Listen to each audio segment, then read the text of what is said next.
Good morning, everyone. Hope everybody had a wonderful day yesterday, and hope everybody is having a wonderful day today. And so far, I guess Thursday's been pretty good. I've been awake off and on for some of it so far, so we'll see how the rest of it goes. But today we're going to go ahead and we're going to do some base building in Dune. First off, though, I needed to collect some water, so that's what I'm out looking for at the moment, as this is the optimal time to be collecting dew. I would show you, but unfortunately my camera is blocking it, and time is of the essence. However, yeah, here we go. We went ahead and we got a new base moved over yesterday and set up. I went ahead and got it all thrown together. And then on top of that, went ahead and after the fact, nice. Afterwards, I went ahead and extended it out a little bit as far as the actual claim goes.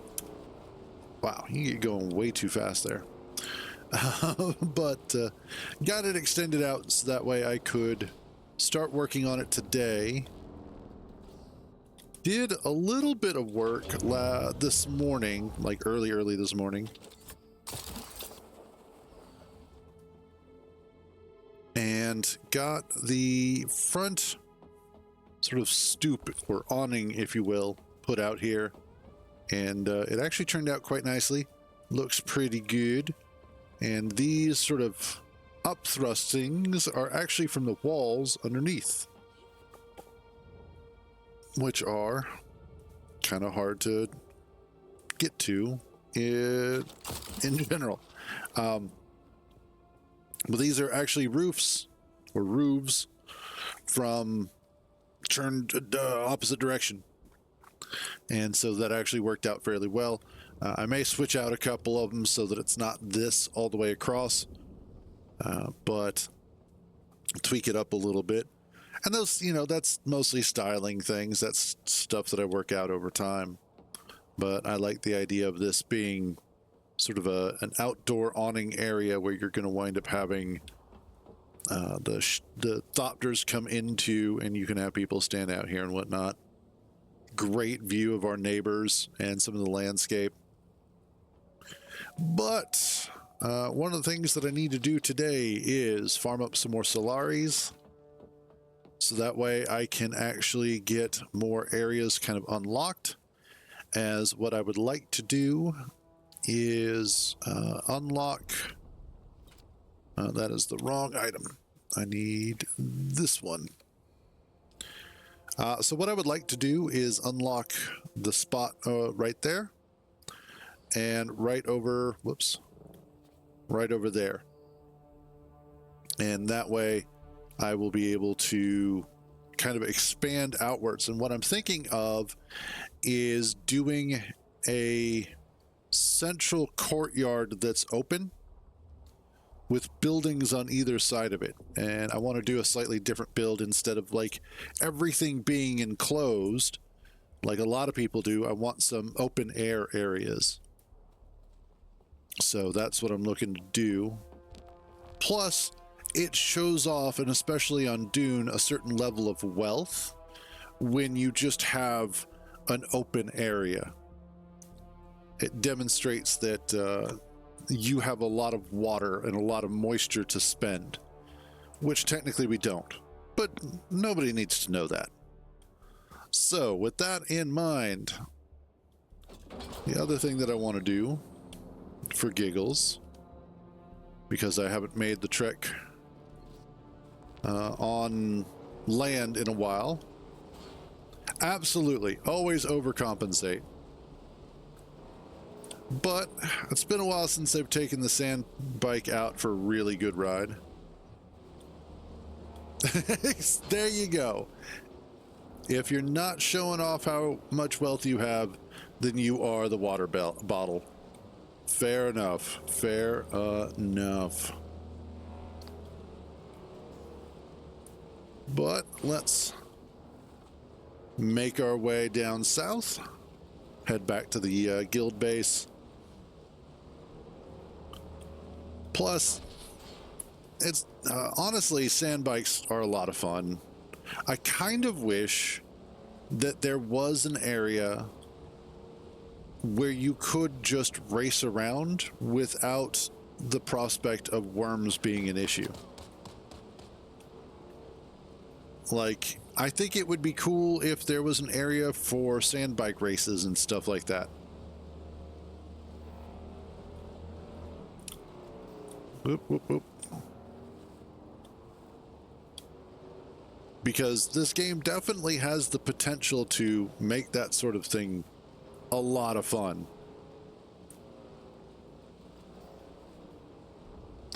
Goddamn, we really are just out here. Okay, yeah, I'm going the right way. Just a painful way.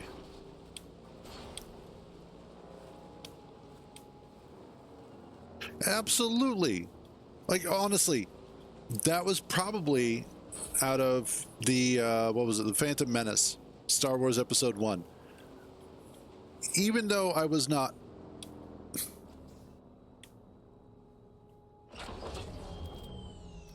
Okay, that was interesting. Even though was not a kid when that came out, I still thoroughly enjoyed the pod races. And more than that, I thoroughly enjoyed the pod race game that came out. I kind of wish that they would do another one of those, because that was a lot of fun and it was a really good game. Okay, I know where I'm at now.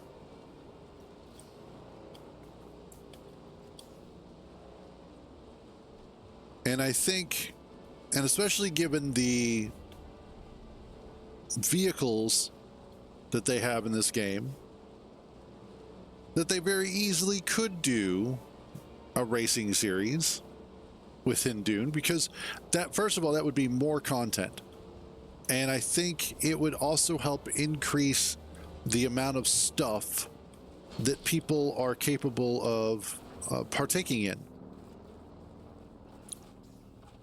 Because what's going to wind up happening is that there's really only a handful of things that you can actually do in the game right now. And mostly it's gather stuff, kill dudes, or kill multiplayer dudes. Or build stuff. That's about it. That is the full extent of what we are mostly capable of doing here in Dune. And that's fine. But if you can pad that out with other smaller stuff to do, nobody's going to argue. And it's not like they're going to have to sit there and work real hard to do it or to fit it in.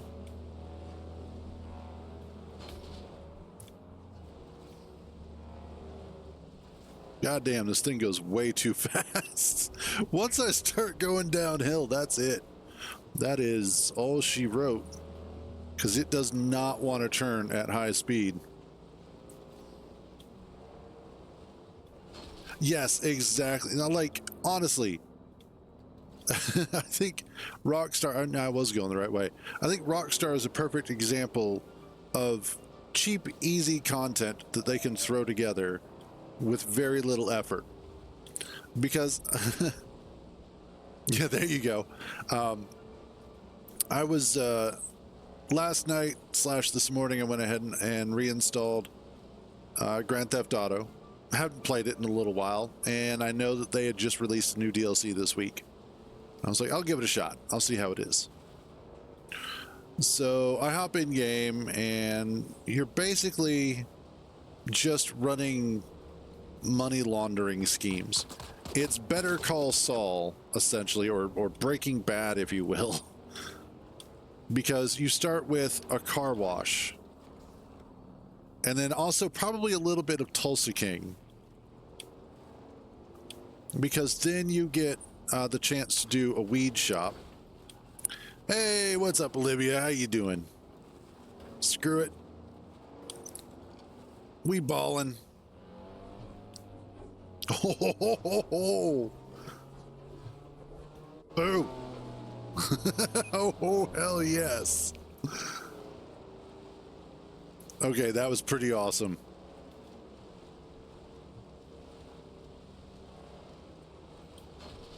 Hell yes. Honestly, it would be damn cool if you could do tricks on purpose. No complaints yet, but the day has just started, so we're going to have to wait and see.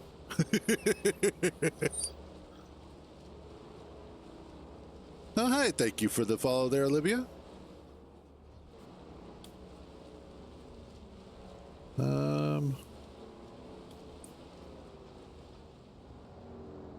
Where am I at? Oh, I see. That's penis down there. For those of you who are unaware, my brother and I actually created or labeled a particular landmark so it was easier to navigate around while we were out here for a particular path. And I'll go ahead and show it off real quick. But this big rock right here, it's the last one in this line. Yes, yes, it is. Very similar. But this rock being one of the last ones in this path here, and because on the map it just sticks up like that, we label that as the penis rock. So typically what we'll do is when we're coming... poor choice of words. When we're heading out here, we will come from the shipwreck and we'll come up this hill into this area here. There's actually a really cool couple of bases here. And then we'll come out this way and then wait, do a quick worm check. Yeah, I've actually played Mad Max. I have Mad Max. I have watched all of the Mad Max films except for Furiosa. That one I haven't seen yet. Let's see. But we use this rock here, as we call it, the penis, in order to line up our run with the buggy to come down here quickly. And then also use it as a marker to know where we need to turn to head back or to come back towards our base. Gotcha.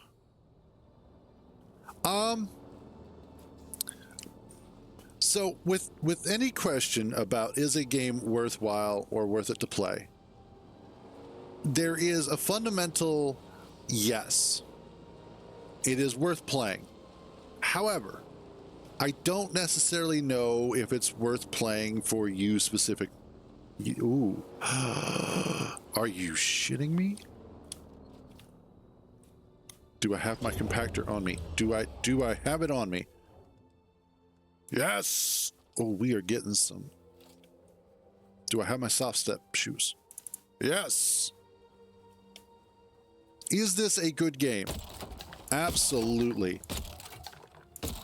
It is really well made. Funcom has done a really good job with it. Where's the...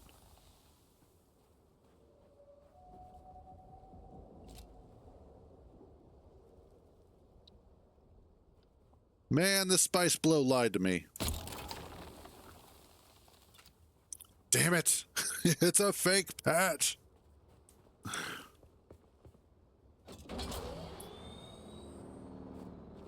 Now, if you are to... Yeah, I know, right? If you look at a lot of what's going on, you've already been by, Olivia. We've already talked about this. I know you probably go by a lot of streamers.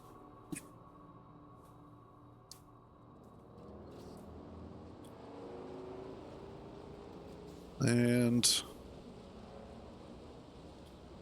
up, up, and away. Oh yeah, I gotta switch my boots back.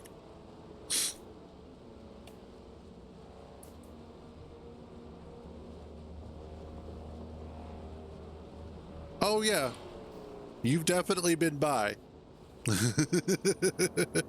I know you've been by because it's not telling me that you're a first-time chatter. I have the tools. Plus, I also remember your name. In fact, you came by, said something about complaining, you know, can't complain. And I took that as a, well, you know, I said, I could complain. That's like my full-time job, but I don't get paid for it. See, I'm complaining already. You laughed, you said, oh, such and such, and then we moved on from there. I may be getting older, but my memory isn't that terrible. Oh, that was a sweet jump.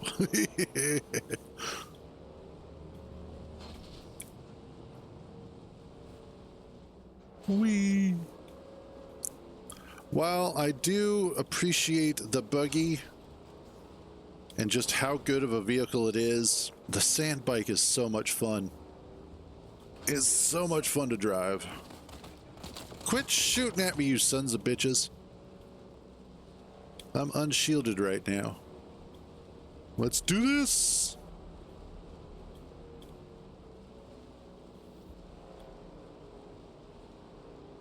See, that's the problem with being a small streamer.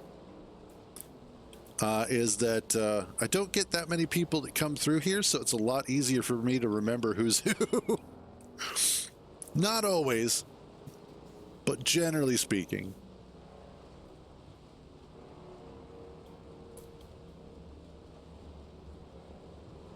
And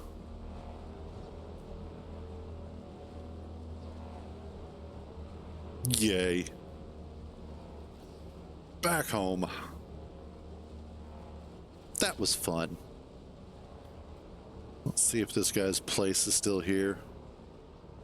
Yep, still there. God damn it. It's probably going to be like another week or so before his place disappears.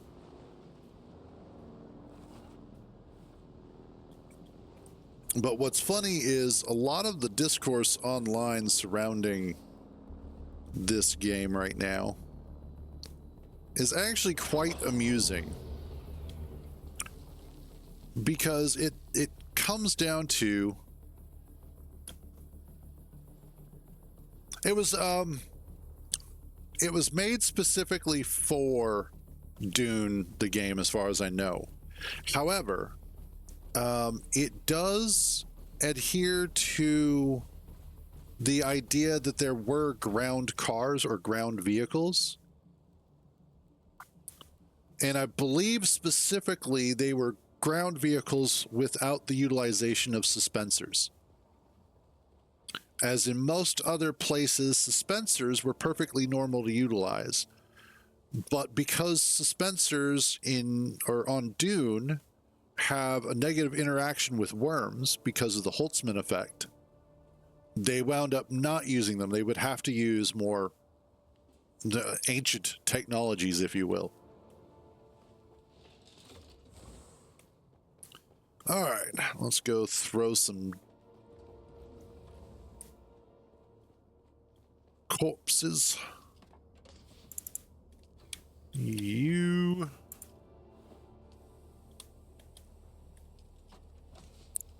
This is how we make the water, make the water, make the water. Did he also fill up this one? No, he did not. Okay, cool.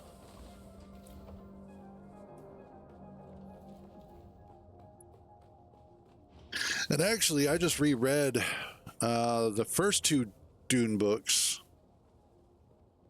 Like, I reread the first one last year. I reread the second one shortly after that, and I'm working on the third one. Children of Dune. It is a good book.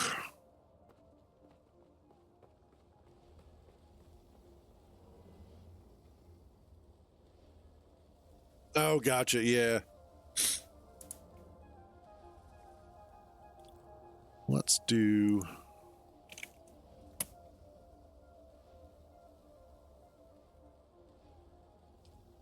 Now, it looks like somebody was here already. Got a whole bunch of stuff started. Was Kintar on? Kintar. Oh, yeah. Yeah, he was on this morning. About an hour ago. Okay. probably just before work. Yeah, because there goes the buggy, which is currently buggy. There it goes. There you go. That's not a bad idea. They are good books.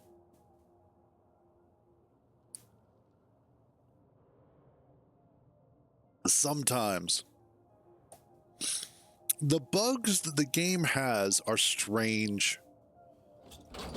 Only in so much as they're the kind of bugs that should be kind of avoidable. Things that should be easy to repair. Oh snap, I've got a Mark IV. I wasn't sure if I'd gone up to a Mark V yet. Yes. Honestly, I would say probably the two series that I have read that do some of the best world building would have to be Dune, obviously Lord of the Rings, but then also there is the book series based off of the game Myst, M-Y-S-T. And there is a surprising amount of world building that goes on into that.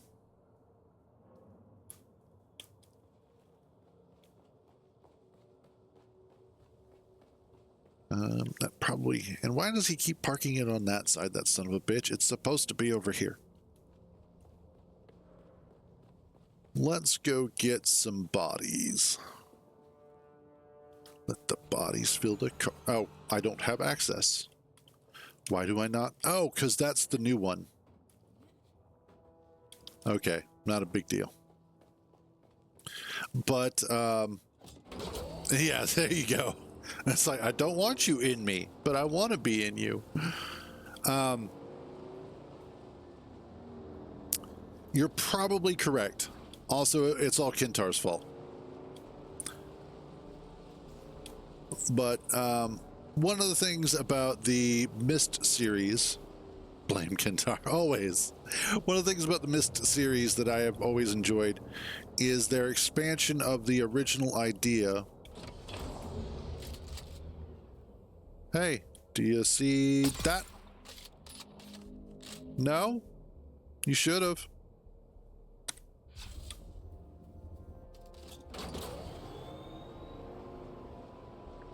But the original game, Myst, and then subsequently Riven, because Riven was really good too.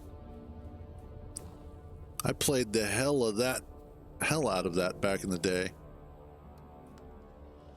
Drop off body. I see someone. They see you too.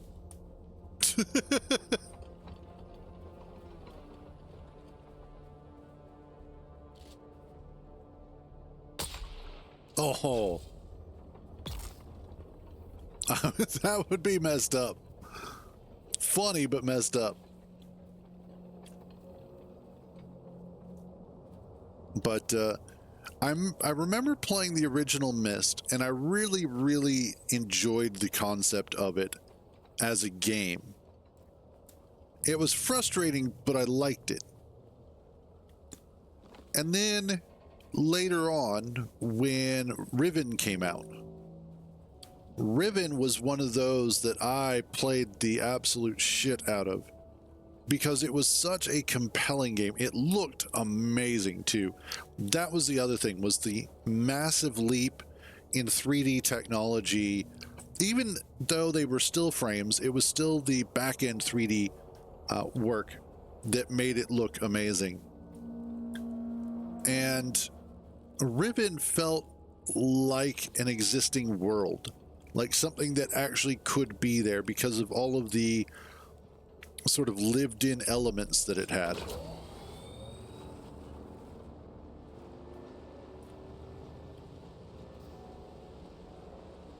Whereas, you know, some other games don't necessarily have that.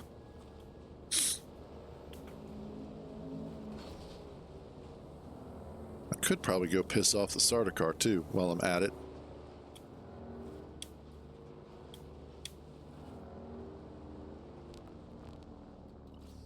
One of the things that Co-Carnage was mentioning about the game is that it is a very lore-heavy game. They do a really good job of having a lot of lore available to play around in inside of in Dune.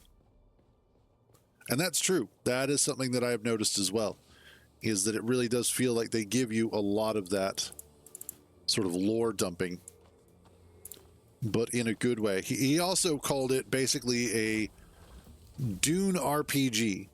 And I'm like, yeah, to a certain extent. You do kind of get sucked into, by way of mechanics, the art of being a Fremen or being alive on a desert planet like this.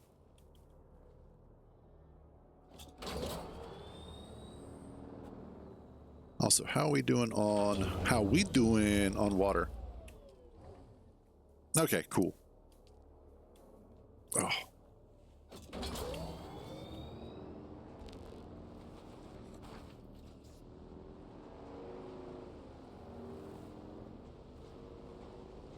All right.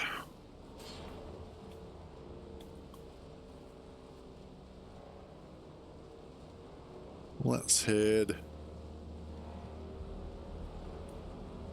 back to our northern habitat. I really could just take my Thopter, but I don't mind doing this.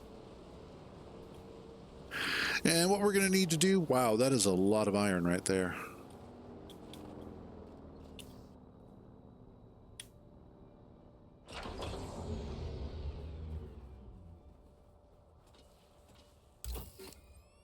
Let's pick up a little bit of it.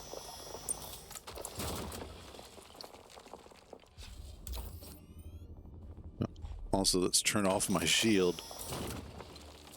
Yeah, pretty much. And we're full. Cool.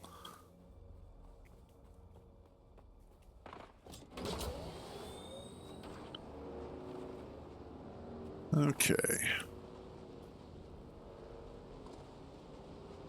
Just double check for worms. Hoo-wee! 119 kilometers an hour. That is a quick speed for a bike like this. You missed. Nope, nope, those two got me.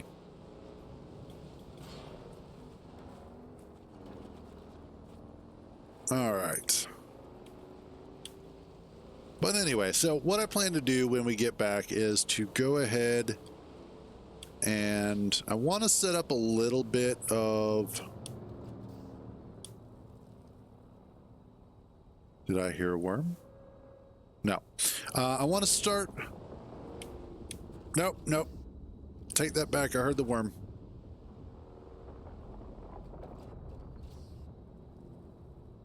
I don't see the worm. Where's the gold, though? We're all out of gold. Actually, I need to go collect some. I guess technically you would call it gold because of the Solaris, but... Alright, well, I don't see it. Let's just get out of here. Well, let's get going.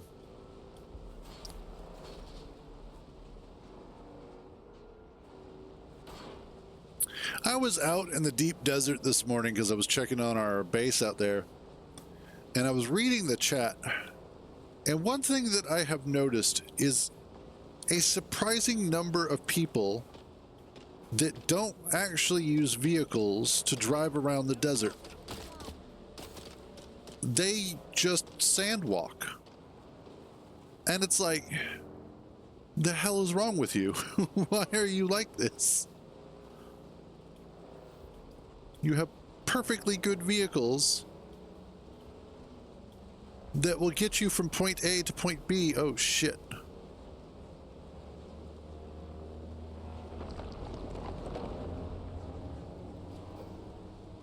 Well, it's a good thing I went when I did. Haha, you missed me, buddy. You could have had a free lunch. I know, right? If you want cardio, there it is. Good luck.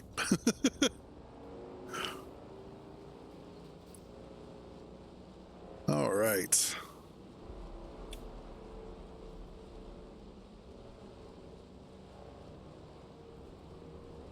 I know, right? That's the other thing is I wonder, like, I wonder what it would take to actually try and damage one of the worms, if it is at all possible. I think that'd be kind of cool if you could. Oh, rocks. Oh, and some good air.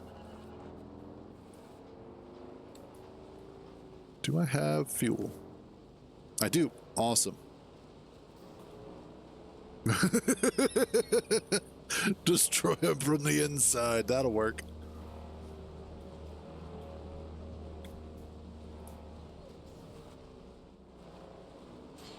Okay, now I need to make it up there.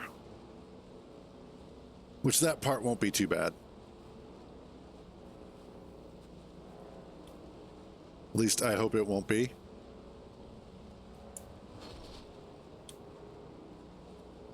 Mostly it'll be a lot of... That would be hilarious, honestly. Kind of reminds me of how they were taking out the Tremors in the movie Tremors.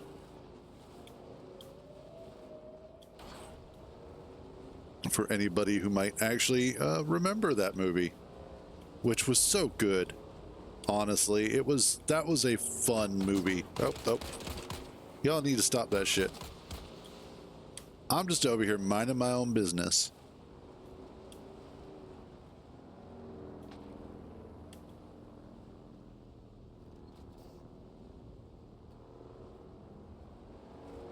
Oh yeah, I haven't been on the server. Actually, I haven't even checked on the server in the past couple of days. I don't know. I was on a little bit yesterday, I think, but I haven't checked on the how it was running last night. I like to check on it, you know, every few hours or so. I know I was. I'm just saying, like, I wasn't on.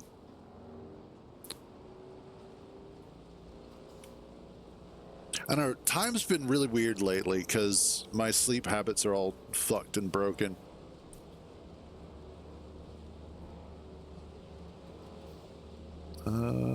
Let's go. Nope.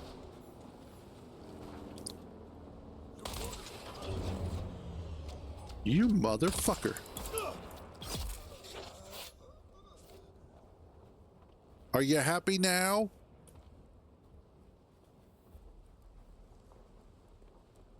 Anybody else in this godforsaken camp need to die? Huh? Jesus. That's true.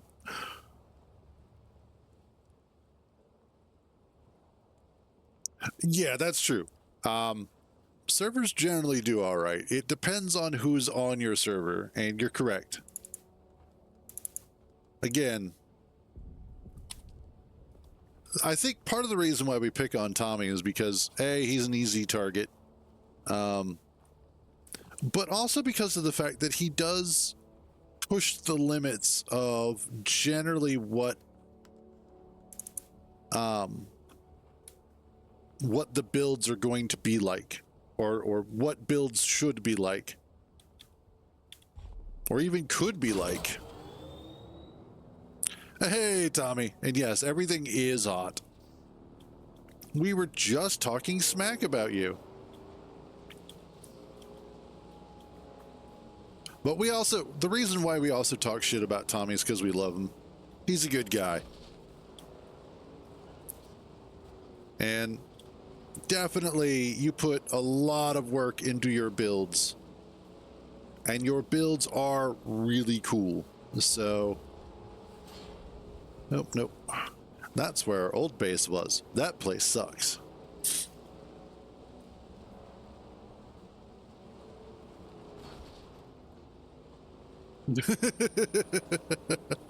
Well, I honestly haven't interacted with you enough to really talk shit about you, Turnip.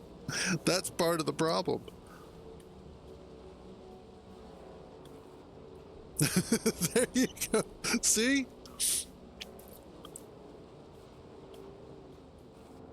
A smack talking Roomba. I think that's what everybody needs. Good. Be offended. It's not like I even care. Also, let's wrap up my wounds.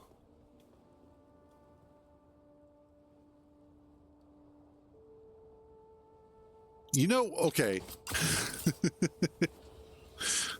Turnip's goddamn X-Wing is also what was breaking the server there for a while. Oh god, you've unleashed the Roomba in the base? That ought to be entertaining.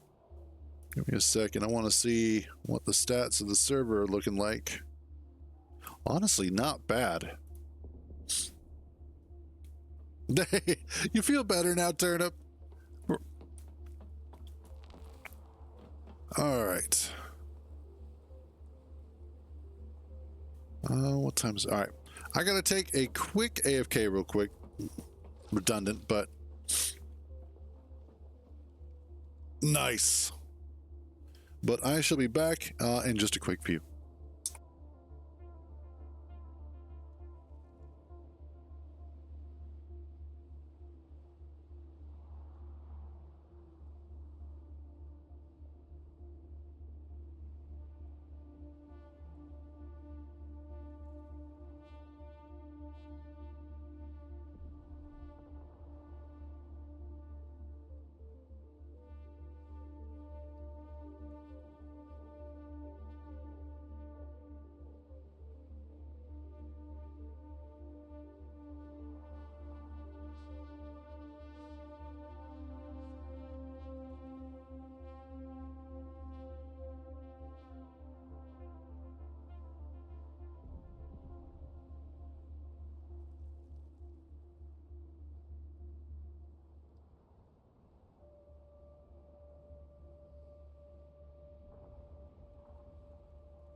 Okay.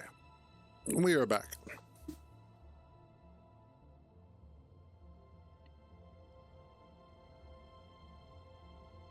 So,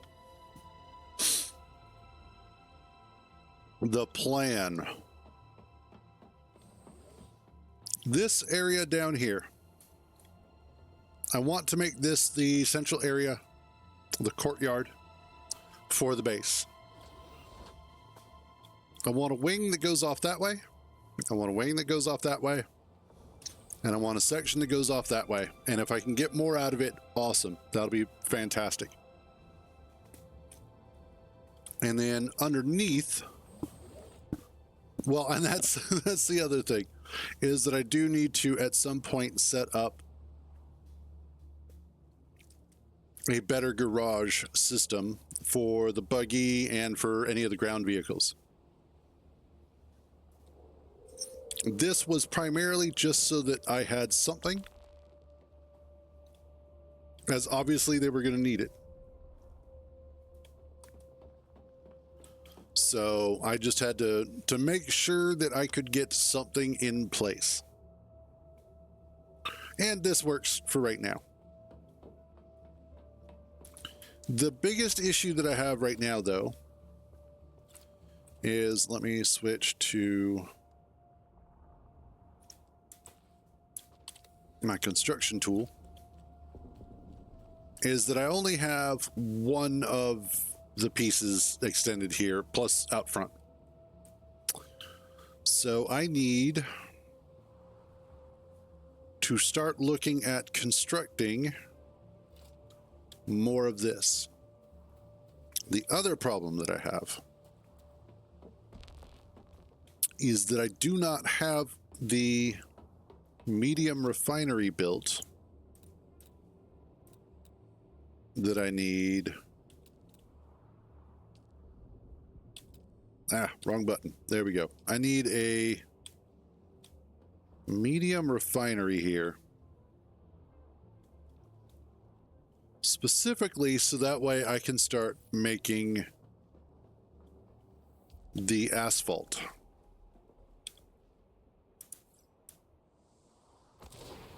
What if...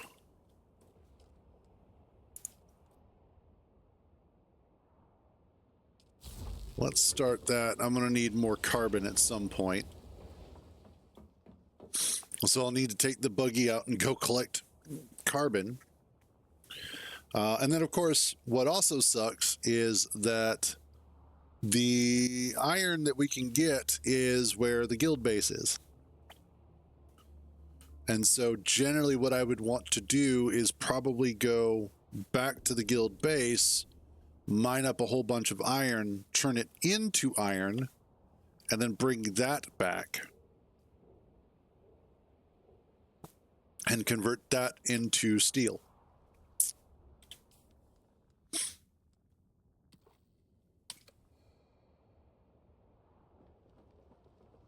And then that way I should have enough of what I need.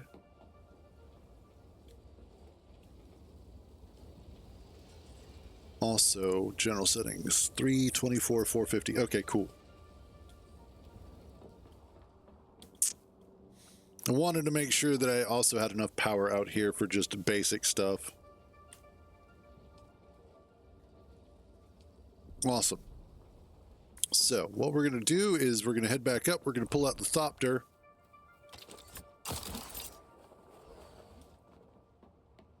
Also, I'm going to drop off a couple of things that I don't need. Oh, you're just full of stuff. Okay. Don't need the Solaris right now. I'm going to have to make more of those. Don't need light darts. Technically, I don't need the compactor, but I'm going to hold on to it anyway. I don't need my second decaliter John right now. Don't need the spiced food.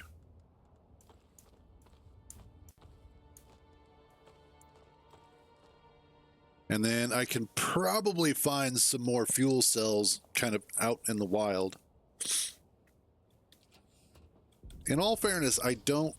Oh, I already have some here. Cool. I don't need my radiation suit.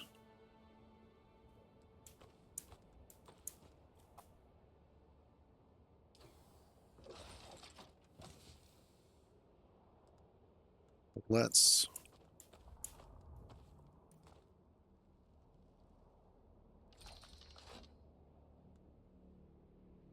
That actually does sound like a pretty solid day.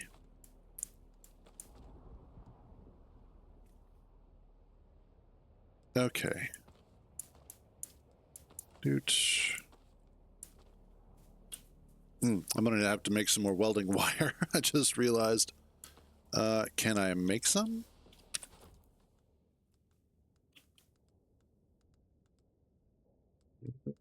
No, doesn't look like it. Okay. Oh yeah, I can. Let's do like, yeah, that'll be good.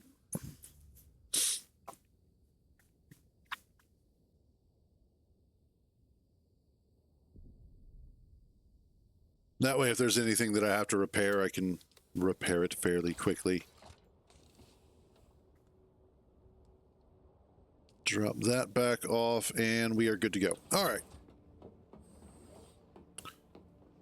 So, I don't think I have any regular... Oh, I do. Okay.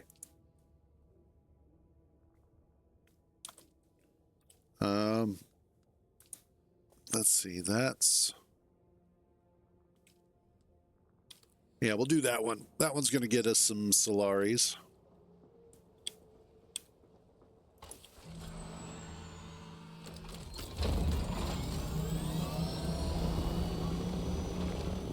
And that is this way. Got it.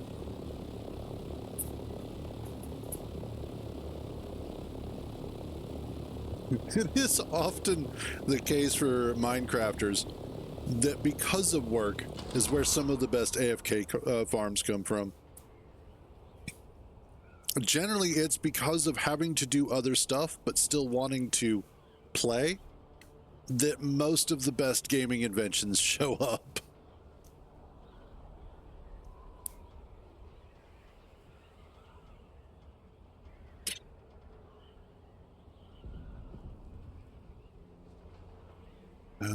Are we due for a storm here or something? Also, why is the game kind of chugging right now? Oops.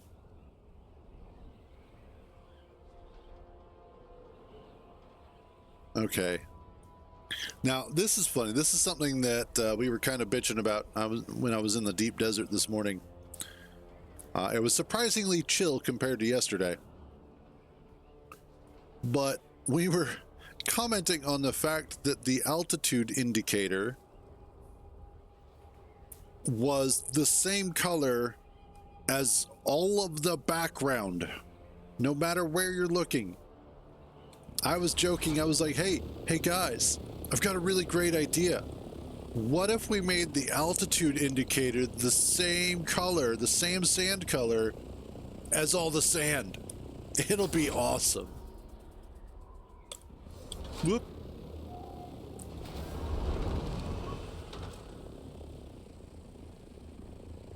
Is it down here? It is indeed down here.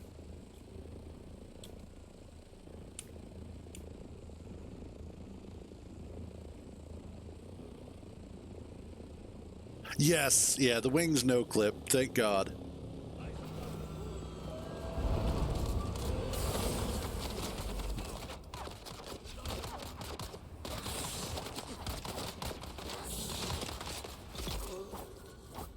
And up here.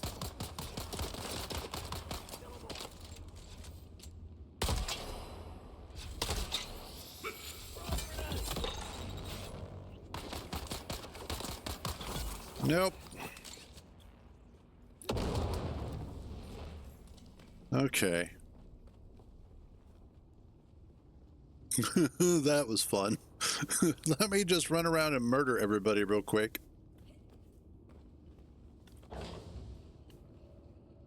And nothing worth a damn in there. How about over here? Yes, some more of those parts. Cool.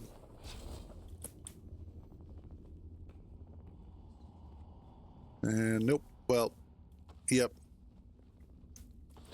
Awesome. Perfect. Let's see if we can find some stuff in here, George.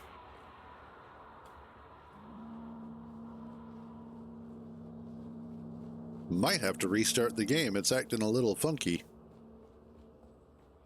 Or I should say specifically, it's acting a little fucky. Welcome, honored guest. Dr. Natalia Manis here, head of testing station number 29. I think I've been here before. Leads are constantly reminding me of what a plum assignment. Which way did he go, George? Which way did he go?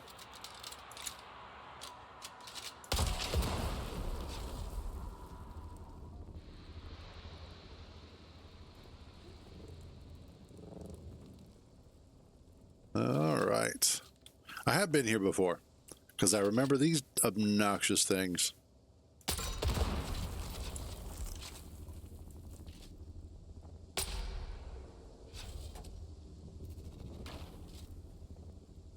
And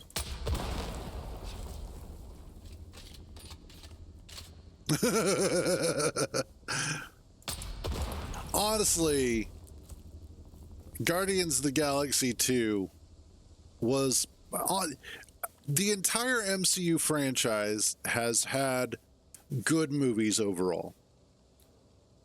But the trilogy for Guardians of the Galaxy, I think, was the most consistently good across the board. Like, there's just something about all three of them that make them all super, super good. I know, right?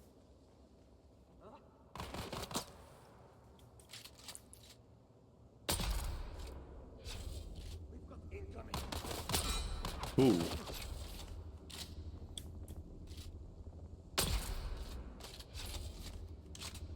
But, like, Guardians of the Galaxy 3, in my opinion, is probably the most emotionally mature of the three. The second one does a lot of heavy lifting for bringing certain story arcs to a really good midpoint. And in fact, it has a lot of amazing payoffs later on down the line.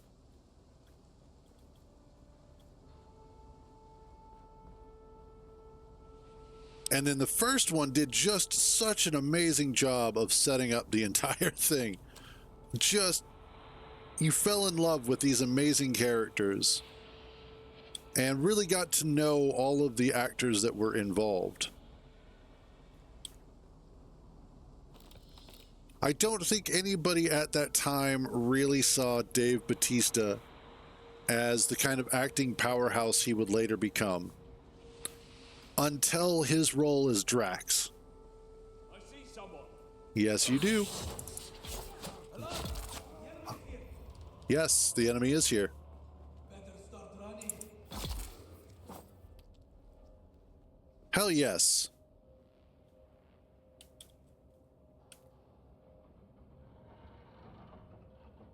And there we go. Let me get this.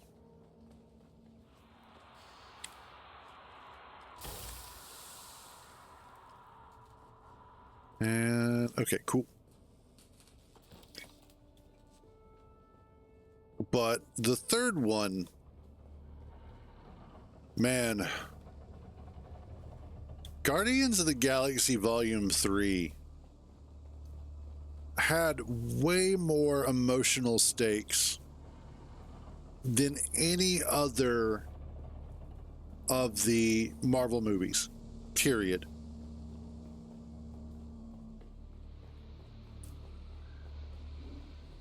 And I absolutely love that about it as a movie. Is it really demonstrated that yes, you can have a Marvel movie, and yes, it can be CGI heavy.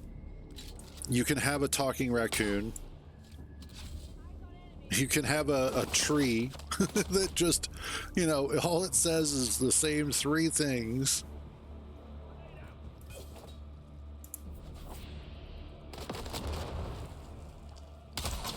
Nope. That was funny.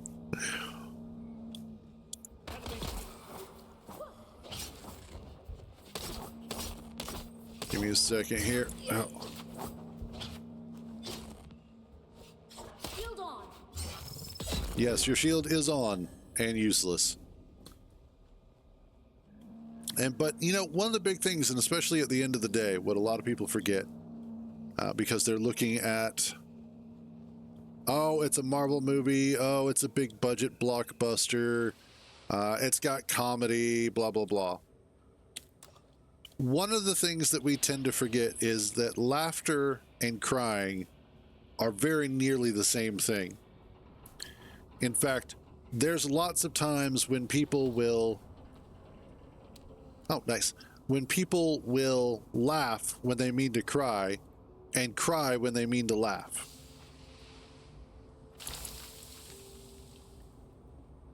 And so the fact that those movies do such a good job of playing upon your emotions and getting you to really truly feel for a lot of these characters, that's a win in my book. I see someone. Do you?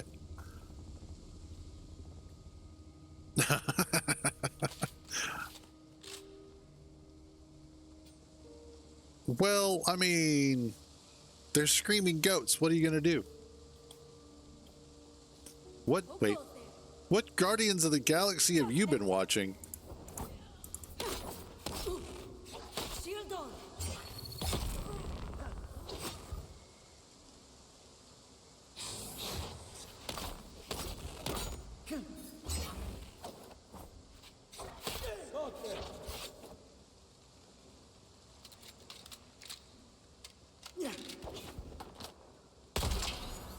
Tired of you. Thank you.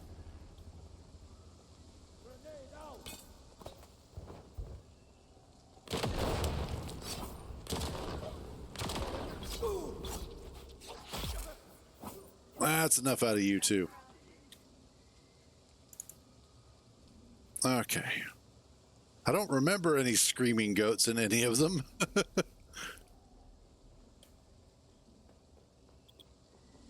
Let me get that.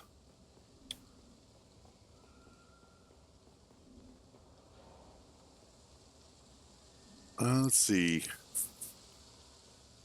Is there anything?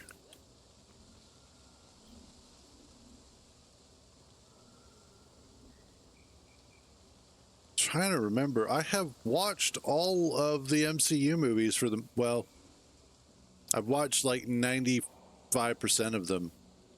I don't recall any screaming goats.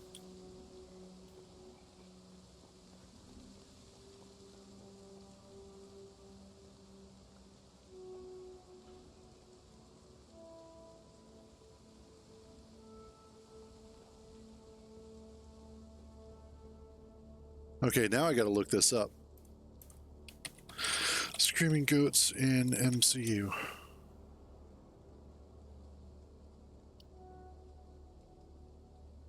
It's just in Thor: Love and Thunder. And everybody universally dislikes that movie. Like, that's not even a question of, oh, well, are you one of those people that likes it? No, everybody kind of just hates it.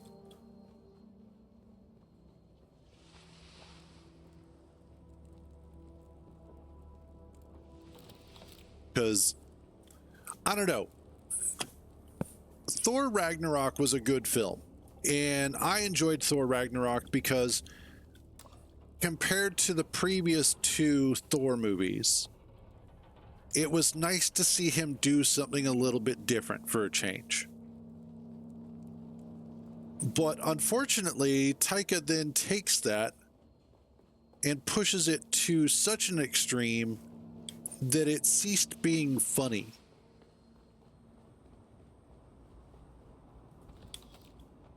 I feel like I missed something.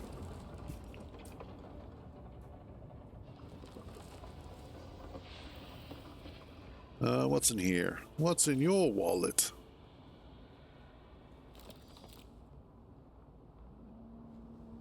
Yes, I did kind of miss something. Okay. And it's funny too, because some of the deleted scenes from Thor: Love and Thunder actually looked amazing. And on top of that, they had an amazing villain by way of Gore, the Destroyer. Gore the... I don't remember. Just Gore. But they had Christian Bale doing an amazing performance. Absolutely acting his ass off. But Taika couldn't take a moment, and I don't know if it's strictly his fault or if it is Marvel's fault, in that they didn't take an opportunity to better utilize a little bit more sobriety in their film, to be a little more solemn in certain parts. Okay, yeah, I did totally miss something back here. Aha.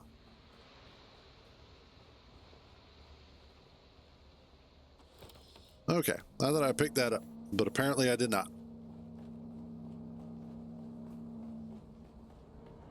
And then I just have to work my way out of here. Okay, cool.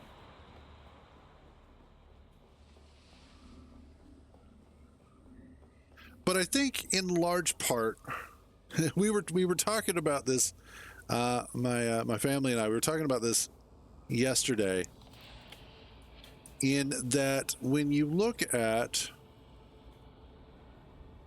the MCU and the movies that came out after Iron Man,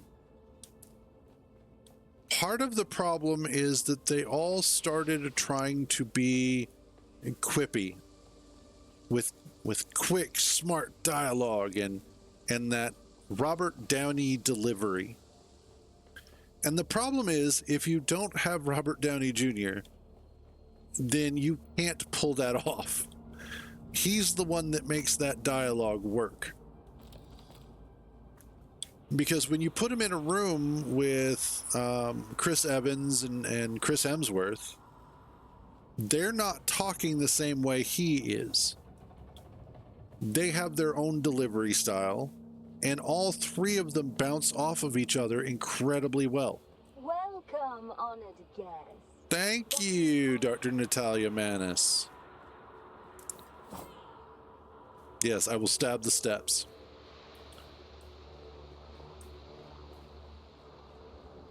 And the problem is that television, or that studio executives, will see something that works and immediately go, I want more of that. I want that times 100.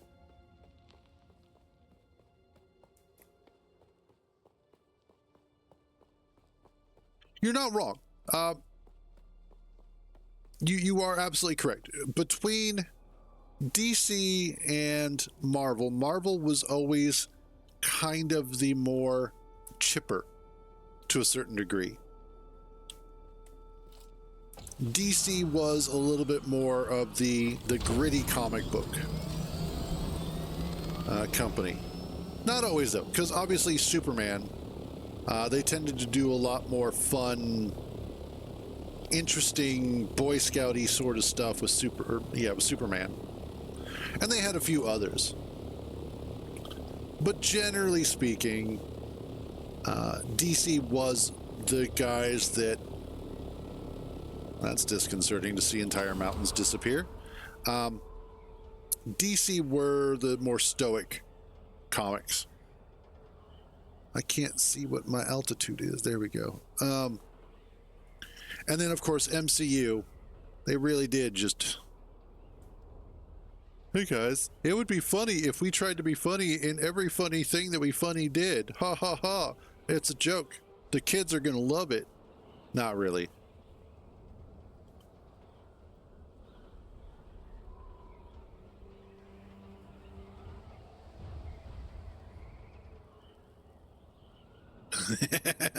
That was awesome.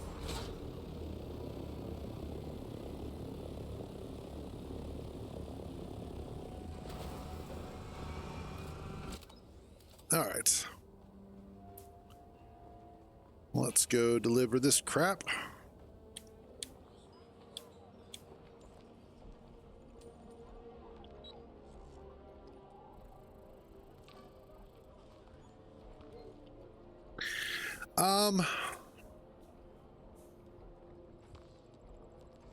I think they leaned into it a little heavier after that. You're probably right, thinking back on it, because it worked well for Iron Man, and Iron Man was absolutely kind of a one-off thing. They weren't really sure what they were going to do with it, but it was so successful, they realized we could make this work. And so that's when they started looking at the possibility of the MCU as a franchise. And then you get Iron Man 2 and Captain America and Thor. And they were smart to do a couple of extra movies before doing the big team-up movie by way of the Avengers.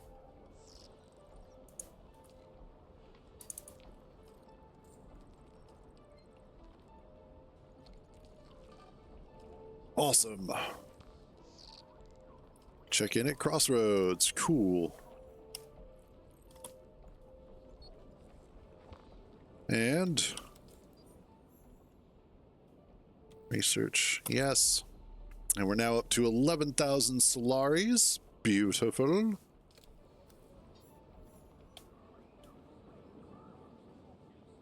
One of the things that, of course, the other interesting thing to look at is the way that when you look at Thor, let's see, when you look at the Thor movies, the first two, Thor and then the Thor the Dark World, and you look at the Captain America movies, Captain America, the First Avenger, and Captain America Winter Soldier, both of those, or all four of those movies, felt like they had a specific non-comic book genre that they were kind of following in a strange sort of way. They still had that Marvel look and feel, but when you look at like Captain America Winter Soldier, that was not a Marvel movie per se. Like, it wasn't strictly a comic book movie, it was a spy thriller.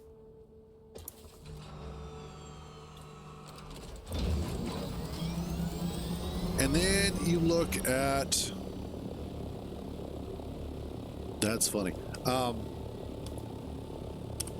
Let's see what's next. Not that. Yeah, let's go check in at the Crossroads, which are that way. Cool. You look at it, and it's a spy thriller through and through. It is a really good spy thriller, too, because of the fact that there is the whole espionage thing. There is the growing plot, the various threads that are getting picked at, and then eventually the reveal, the emotional gut punch reveal, which is really good. But it's not a movie that, for the most of it, relies solely on the superhero aspect, because they do actually demonstrate things like Natasha Romanoff being a good spy. They do show that there is a lot of behind the scenes activity that you're normally not seeing by way of like S.H.I.E.L.D. and Nick Fury. And it was just a really well done movie.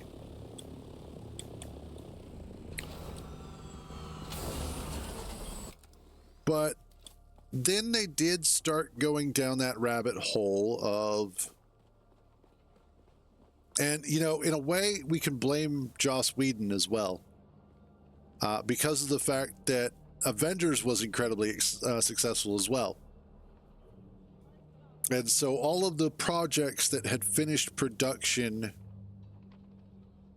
sort of after that, that were in production during that time and then finished after that, you could see that there was something different about them. But then after Age of Ultron is when they started going down the MCU as we know it kind of route.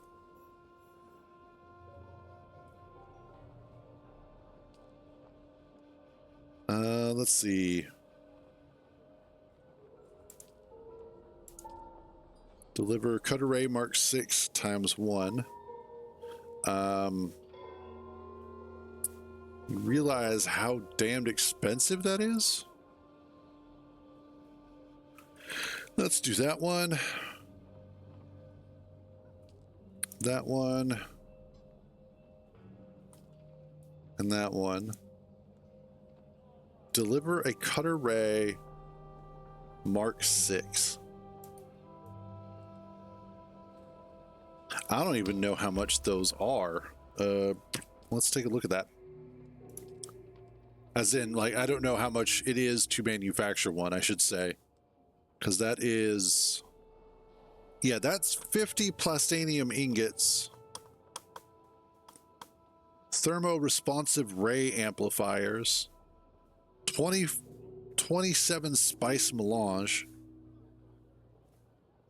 Thermoelectric coolers. I don't even think we have that stuff at the base, at the guild base. I'd have to double check that. Yeah, so we're not going to pick that one up yet. I am, however... I have a whole bunch of skill points that I'm not using. That I'm not assigning. I'm mostly waiting until I get to the higher tiers of the skill trees. All right, let's see. What is my next? Let's do... Actually, no. The Bene Gesserit Advanced. Let's do that one. Which I have to go somewhere and do something. I know, real specific there. But I have to go deal with Bene Gesserit. I have to go to the ambush site.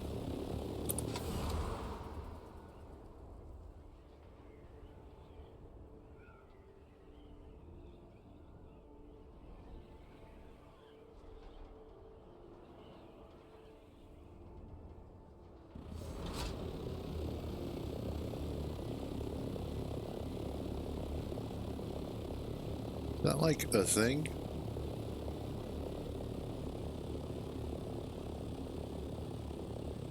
I mean, it is, but it isn't. Okay.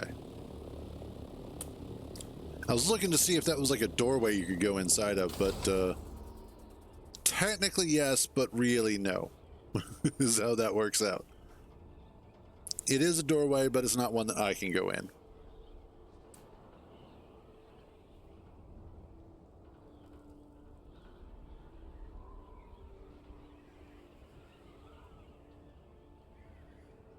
And here we are.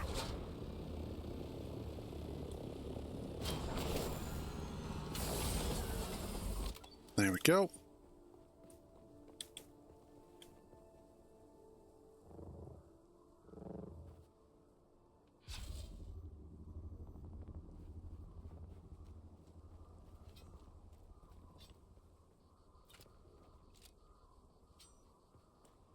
Oh. That's, I guess the ambush site is... Oh, Jesus. Not today, buddy.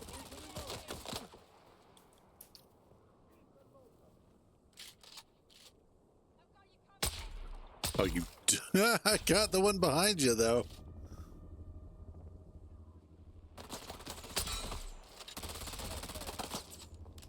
I've got your back. I got your back. Well, that one died. Who's next?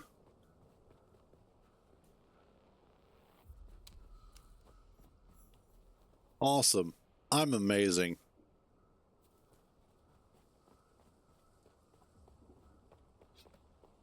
We'll just run over here, because why not?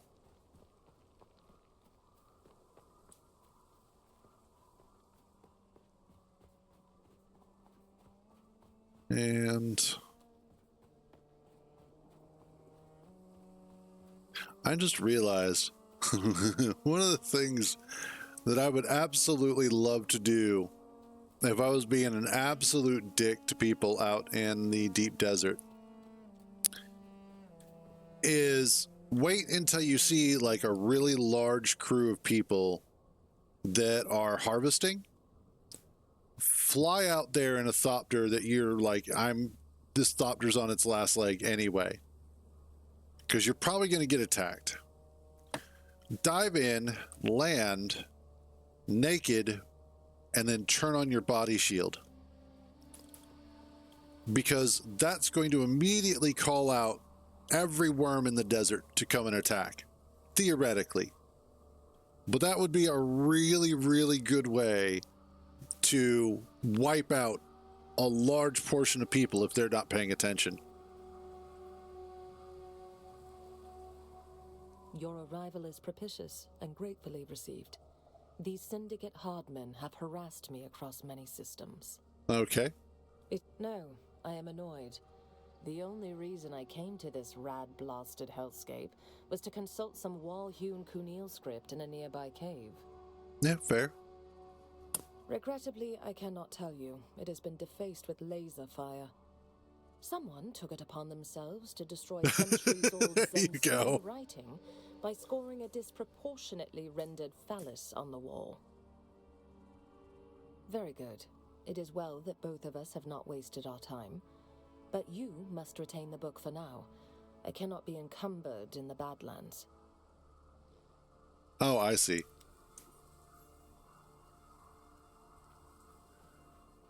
Okay, now what? Oh, I gotta go back to Harko Village. So you have me come all the way out here just to tell me that the princess is in another fucking castle. Is that what this is?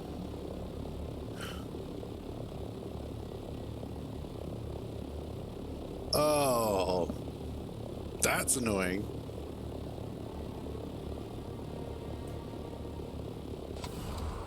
Fortunately, though, there's a second mission that I need to do in Harko Village anyway, but still. Yes, I need you to come out here. Oh, but your princess is in another castle. Sorry.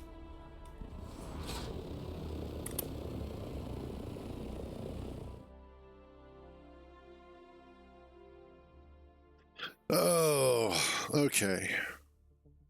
Once we get back, we should start seeing... I'll check to see how many Solaris that I have. I might have to do one or two more regular missions. As minimum, I want to have 30,000 Solaris in order to do the two claim stakes, the two stakes. Oh, Harko Village. Confirm.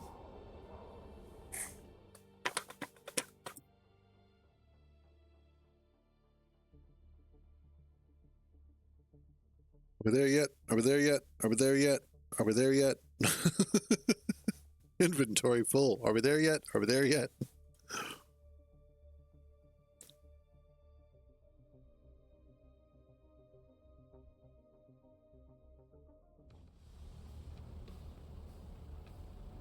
Skip that.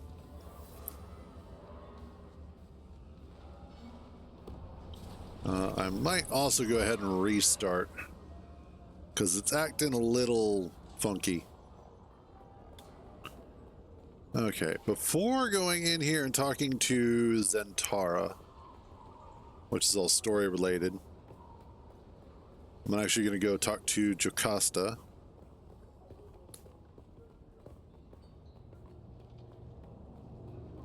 And hopefully this means she's going to give me my last tier of Bene Gesserit skills. You're back.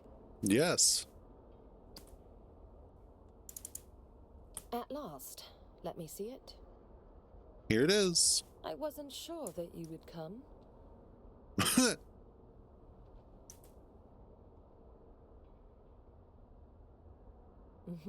Yes, you have.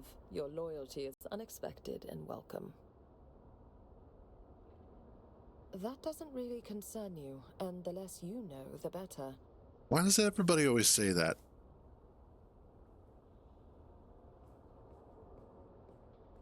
Fine. Perhaps you have a point. What do you wish to know? What's in the box? My name is Jocasta Cleo, and truth be told, I am no longer of the Sisterhood. Okay. Without getting into detail, my exile from the Sisterhood found me on the sanctuary planet, Tupil. Okay. Only the Spacing Guild knows its exact location, so travel to or from Tupil requires their compliance. Yes. Yes. Especially so when you are stranded with no currency. For a long time, I did nothing, other than pursuing my research on bloodlines. Huh. I'm sorry. While Let's the see. Sisterhood has turned its back and cast me out, I still believe in their mission and cannot betray their secrets. Okay. That's just their way.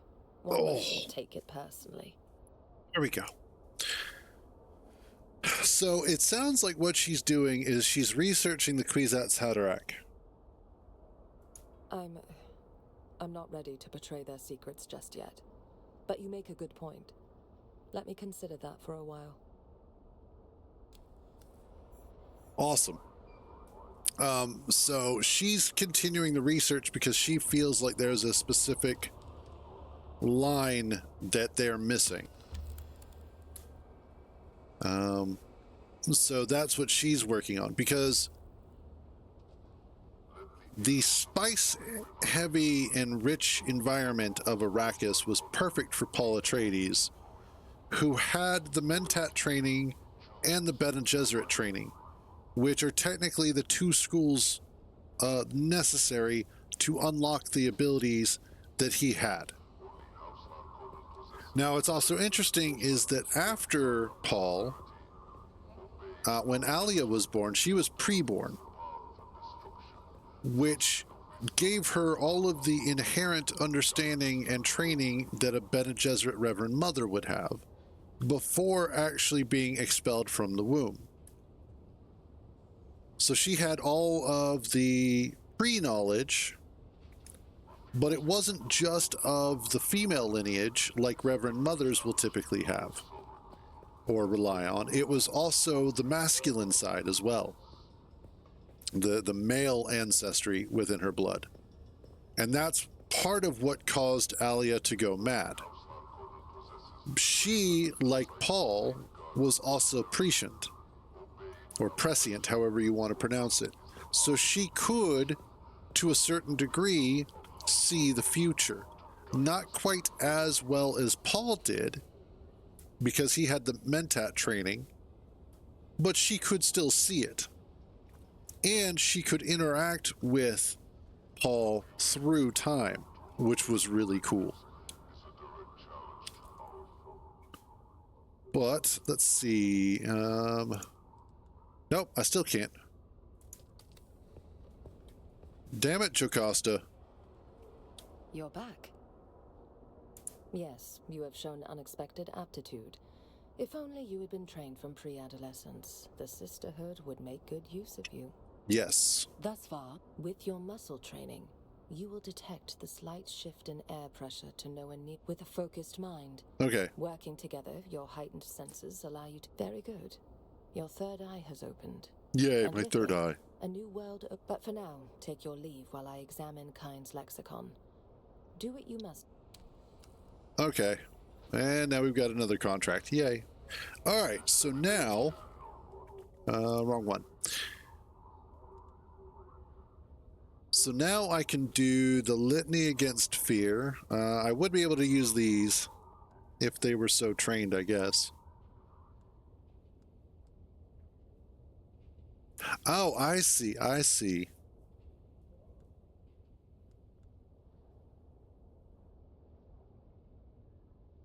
So that's if... So basically, I have to keep going through her quest line to unlock more of these abilities, which is actually kind of cool.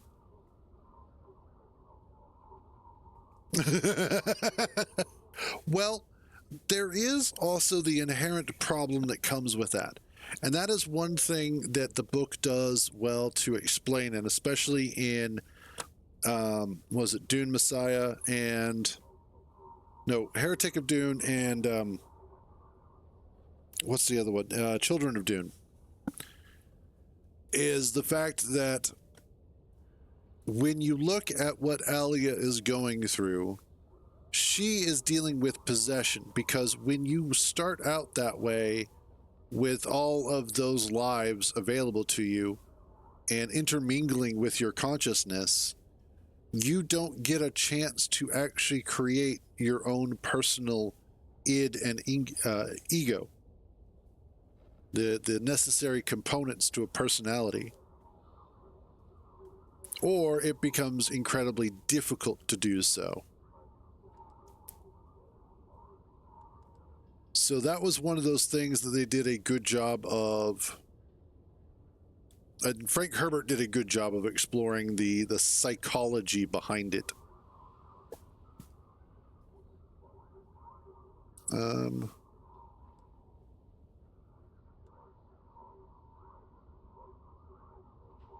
Yes, increase my overall health.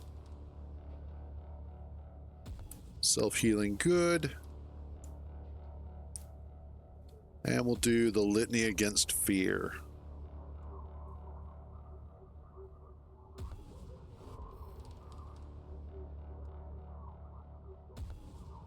Awesome. There we go. So when I'm in a group and I'm doing missions and stuff, I now can actually kind of rally the troops.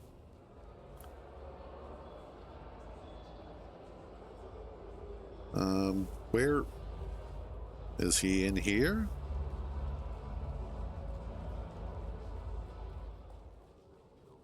He is not. Okay, that's fine.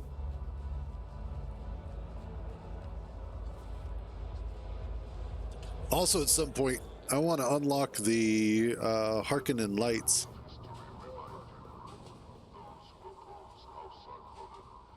Harkonnen. Okay, that's how they pronounce it.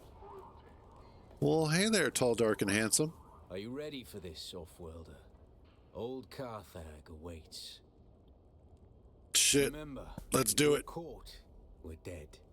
But don't worry, off-worlder. I'll make sure your water finds the Fremen. Jeez, thanks. Let's go.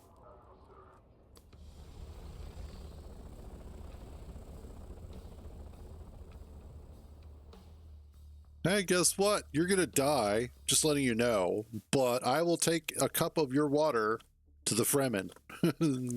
Enjoy. Jeez, thanks. Thought you were my friend.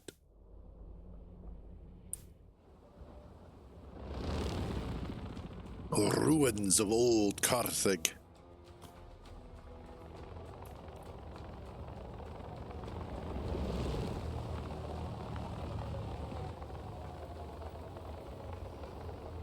Oh, that's an assault softer. Wow. It's all the TH sounds that this game seems to have.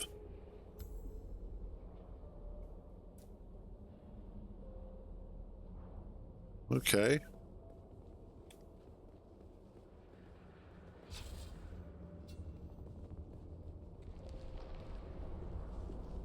Let's take out... Actually, yeah, no, we're fine.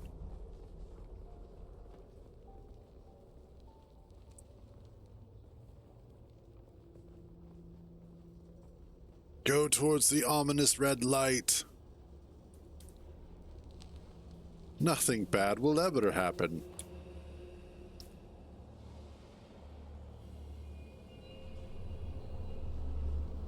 Well, that doesn't look good.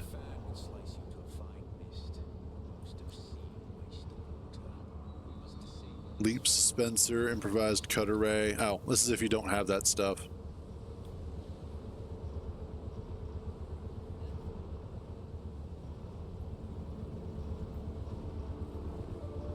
Okay. I wonder what level they expect you to be when you come out here. That reminds me, what level? Okay, good. I still have...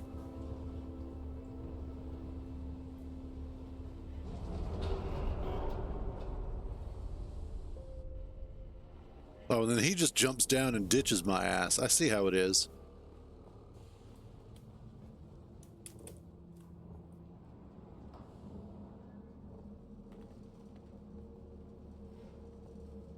Well, that smells antiseptic to me.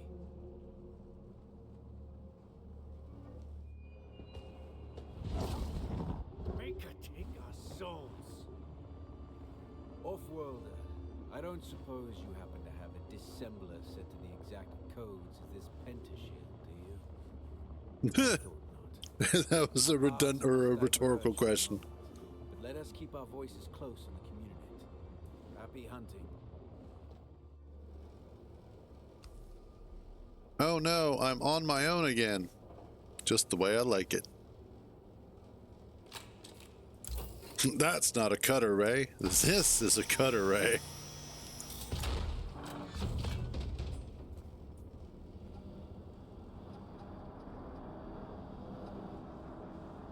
That's kind of creepy. Looks cool though.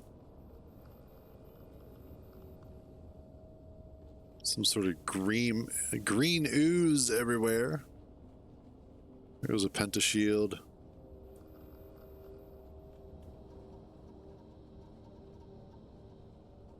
Time to investigate.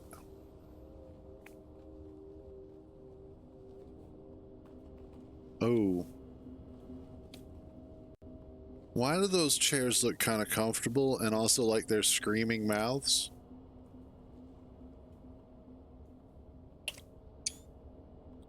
We're gonna take that picture. It's not my proudest fap. Off-worlder, are you there? Nope. I'm certain you've noticed by now we have entered something well beyond normal Harkonnen devilry.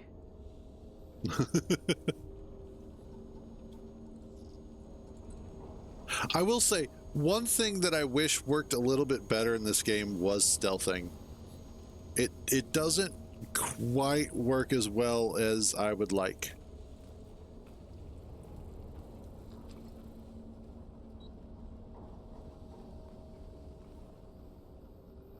Those look like lights. Okay, got it.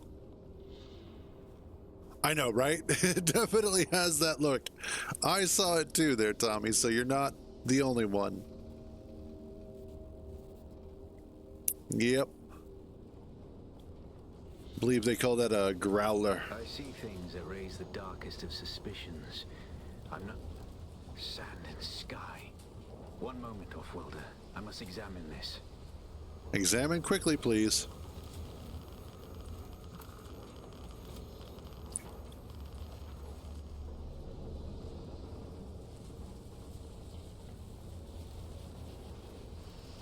Okay, there we go. I got what I needed.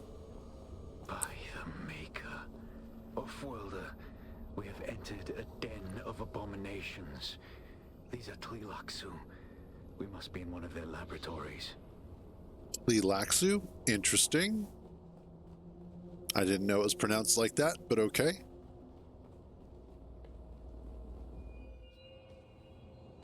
Attend, children. It is time. Hear me. Where were you born? Where is your place? Put your hand in the box. Is that how she gets dates?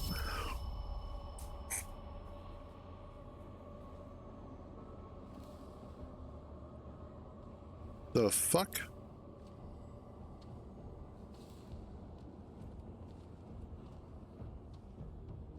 Why are there zombies in Dune?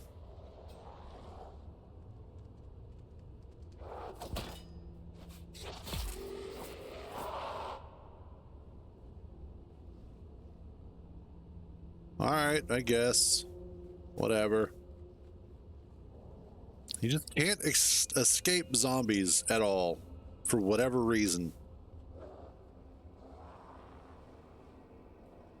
Do you know of the Benny Tleilax, Off-worlder? Yes. The star Thalam warms but one planet, because it cannot bear any further obscenity.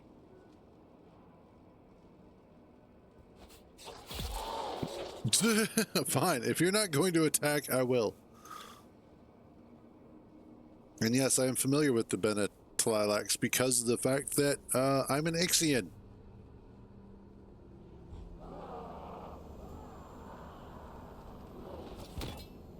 Oh, damn, that is a big one.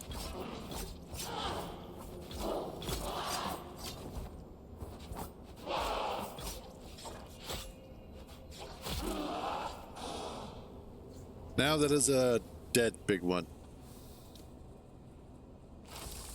Give me that and that. Yes, the story behind this particular version of Selkida is that she is Ixian born, however, at a young age, in order to pay off her family's debts, she was sold to the Harkonnens on Gedi Prime, or at least to somebody on Gedi Prime, which is why she looks the way she does. She looks like she is a Harkonnen. I thought that was a fun little bit of storytelling and makes things interesting. And you just get banned.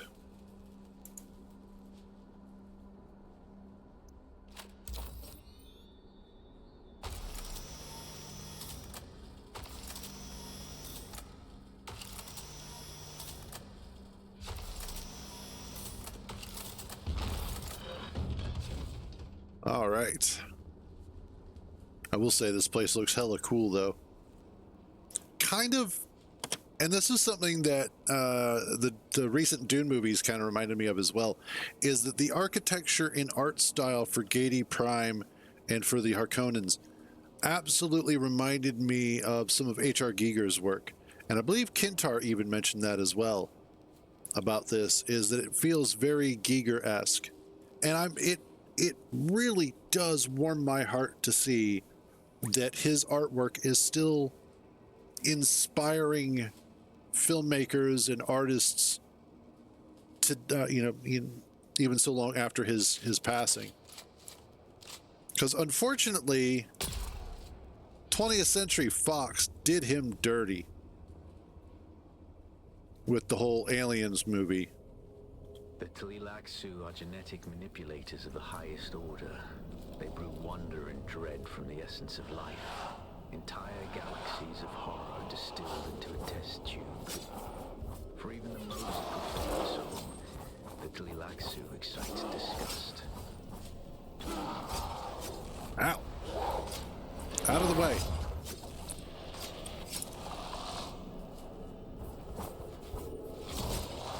Okay, that's obnoxious. Getting stuck on stuff like that is so irritating. So are those actually...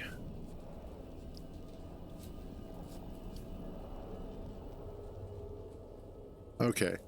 So it looks like those are just victims, genetic alteration victims. Because the way that the Benetilax work is that, and in fact, Ixians in general, this is something interesting that they don't really touch upon too much in the books until much later on.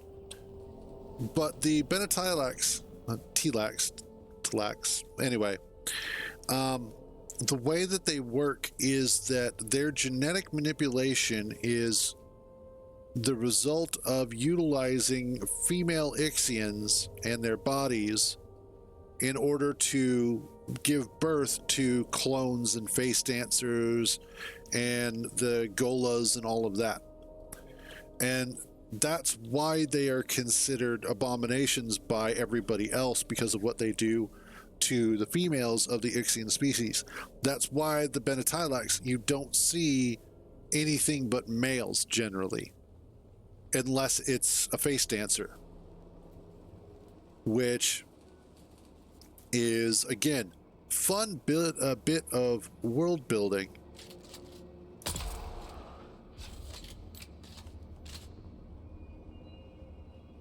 On the part of Frank Herbert.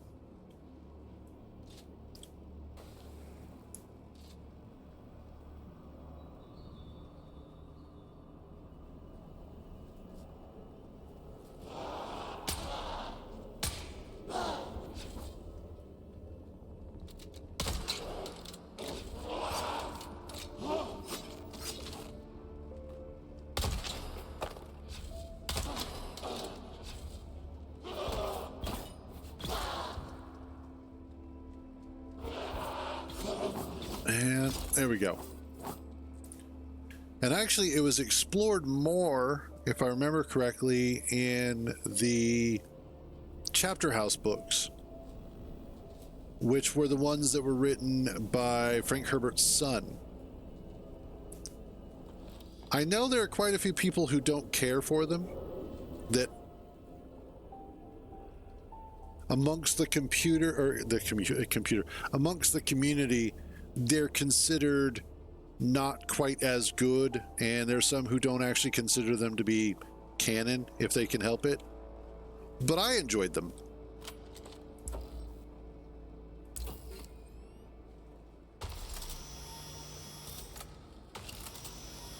Okay.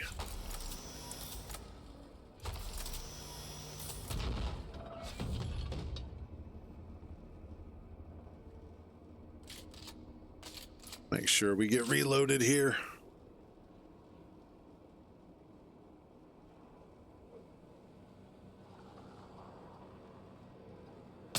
Oh, you son of a bitch.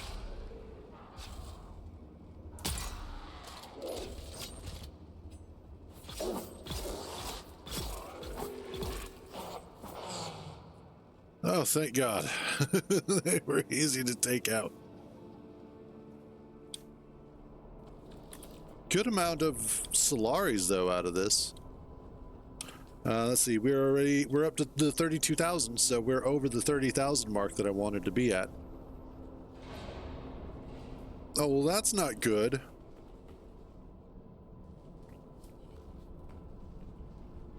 Okay, I gotta take a quick AFK. Is there a place where I can kind of like hide here? Yeah, sure, we'll go with this. I'll be right back.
Okay, and it looks like who did announcement? It is.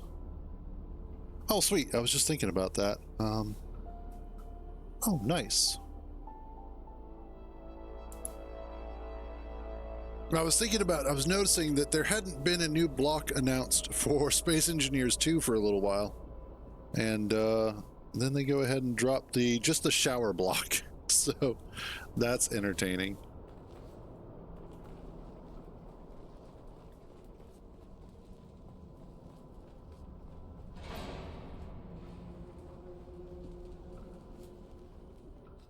Oh. Hear me. You are the scout. We are the hands. You are the scout. Uh-oh.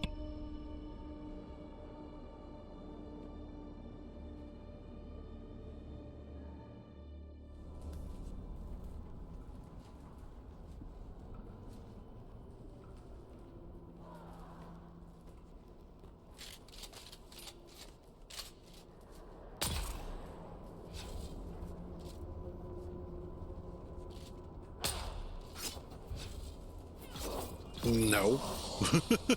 That's a negative there. I really should probably be listening to those, but I don't give a damn. I want the loots. I want them fat loots. Actually, I want those chairs.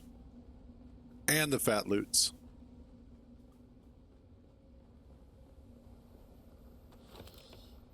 Yeah, we'll take more ammunition. Never hurts. Oh no, I have too many bullets. If you could see what I'm seeing.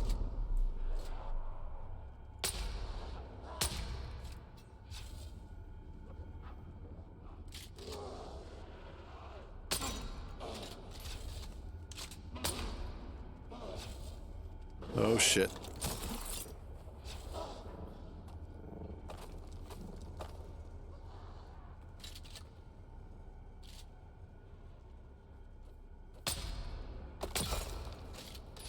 The hell is this?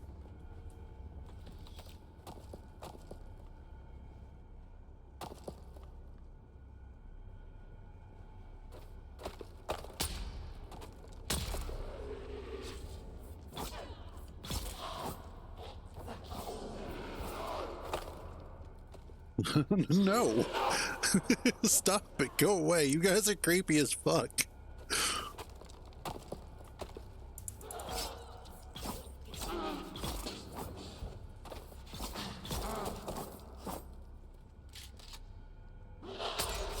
Ow.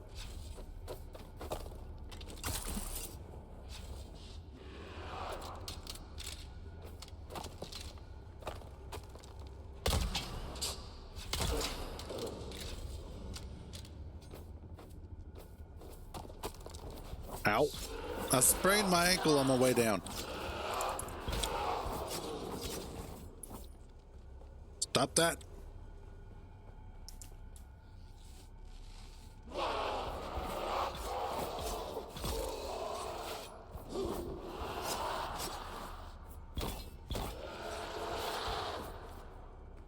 Okay, how do these guys know about the slow blade? Who the hell thought it was a good idea to teach them that?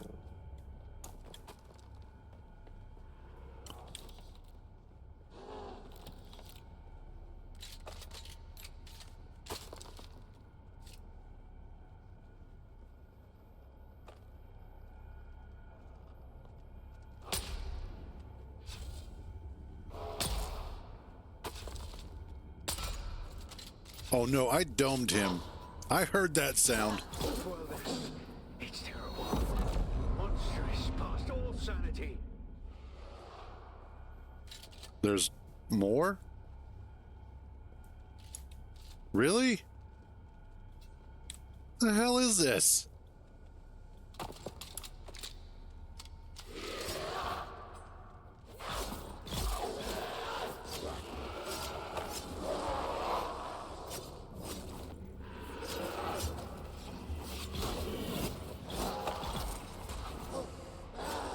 Oh, come on. Go, go, go, go.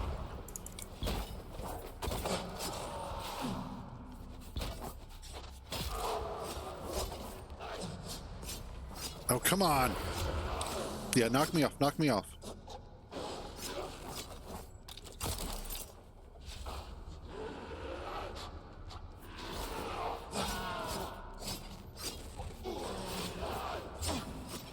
Okay, this is starting to get fucking irritating.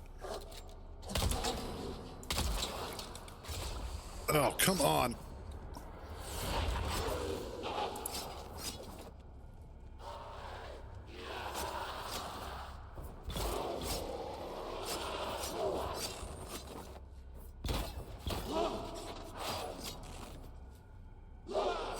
Oh, come on.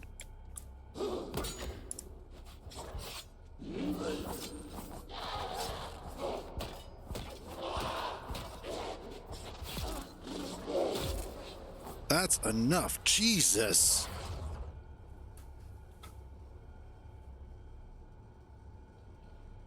Of course, I'm locked into prescient mode for a little bit.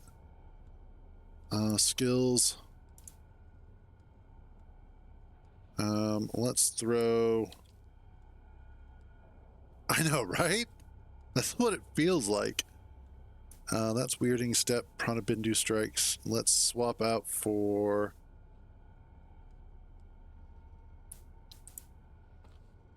that and that. Actually, we'll do Sentinel. That might be more useful. Never mind. Completely useless. I cannot tell you, Off-Worlder. It's utterly beyond thought. I dare not tell you. The most disturbing spice dream could not show this. They are not... Really?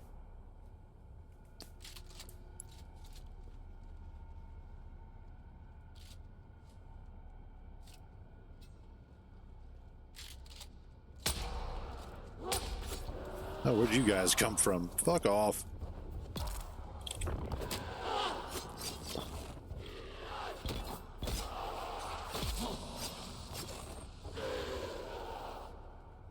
Just get out of there.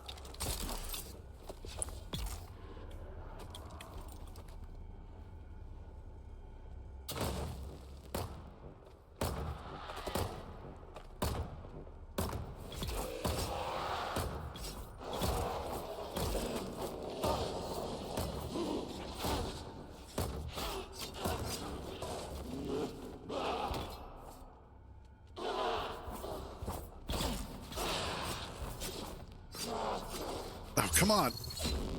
Stop that shit. I'm sorry, but come on.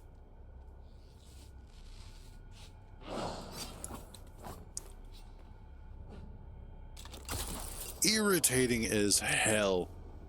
Like, the combat in this is better than Conan, but it still needs so much more work.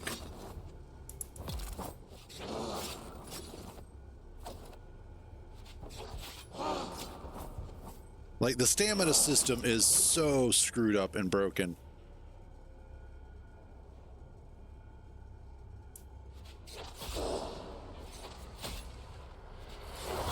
These hellish things! Legions! They defy all... Oh, Jesus. Hello, thank you! Again?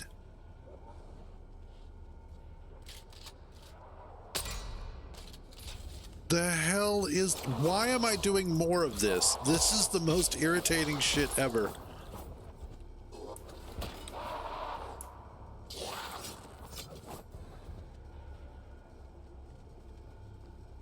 Okay, this is lazy game design, and this is just kind of irritating now.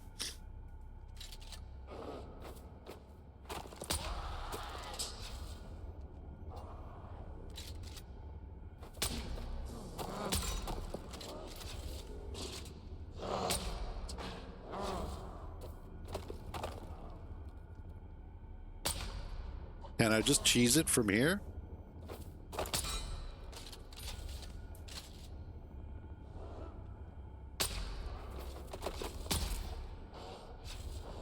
Are you shitting me?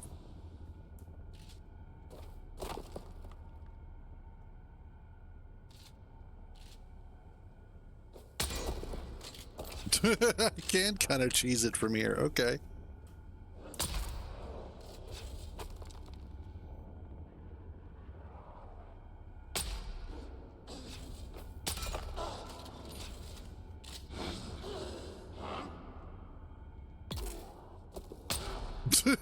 Okay, that's funny to watch.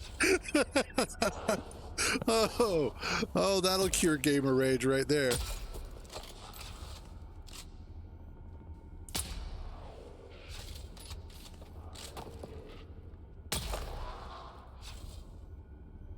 Is there any others? Yes, there are. Where are they?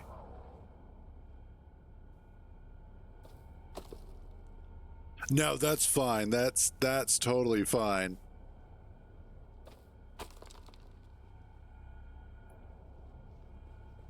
Oh, there you are.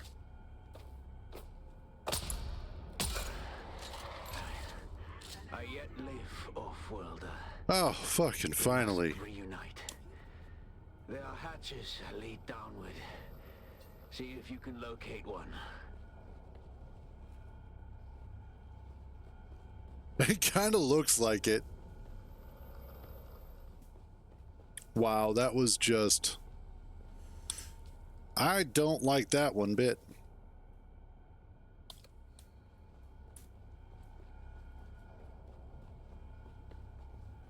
Like, the first one or two waves, that's fine.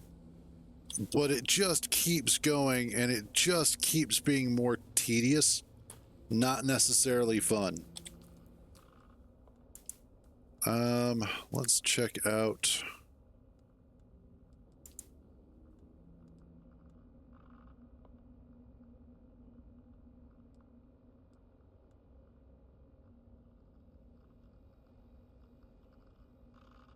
Okay, I guess we'll do that.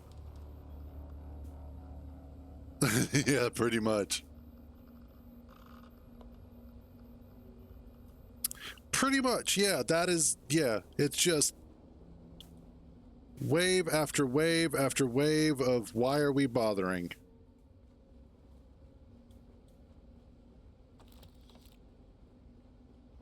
Is this the way I wanted to go?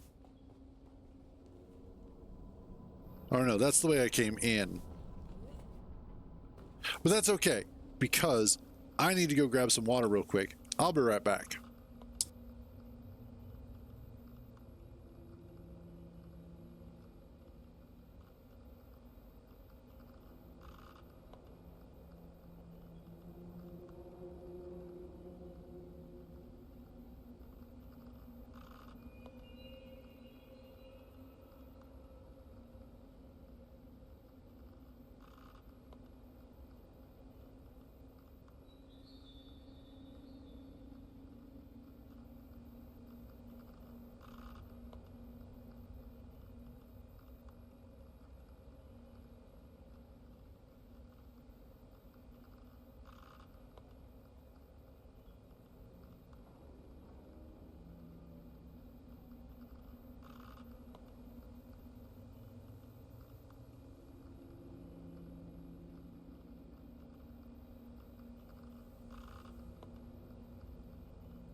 Okay, there we go. Water has been retrieved.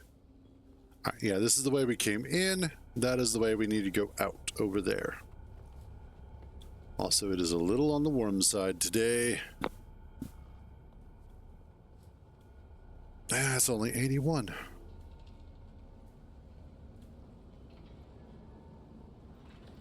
Yeah, we'll take that and that.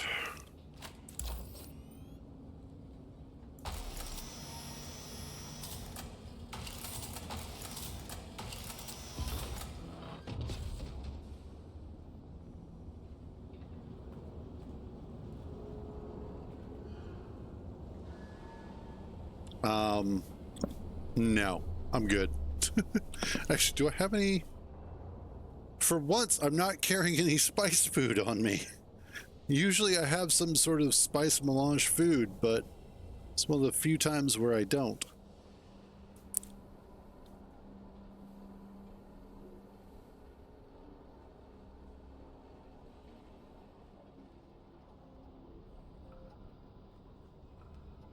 And let's I don't care about those.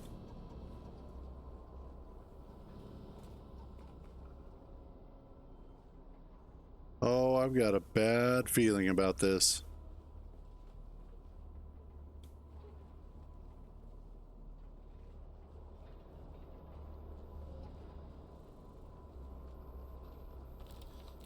I do not like that room. Off-worlder. That's what I Entered a thought. large cavern and will await you here. Hurry. Come on. Let's do this dumb shit.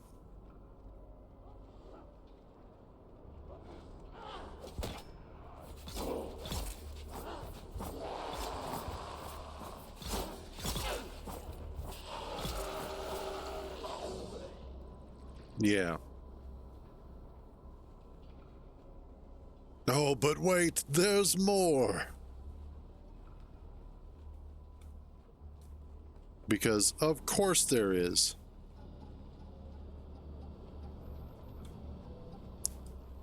It's like, we made this model, we're going to get the most out of it.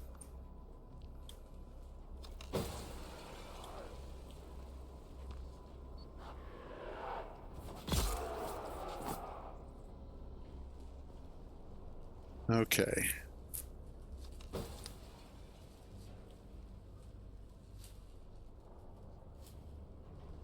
Oh. Sure. Nothing this way. Let's keep going. Is it this way?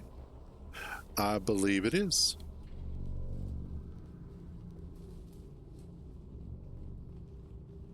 Hey, there he is.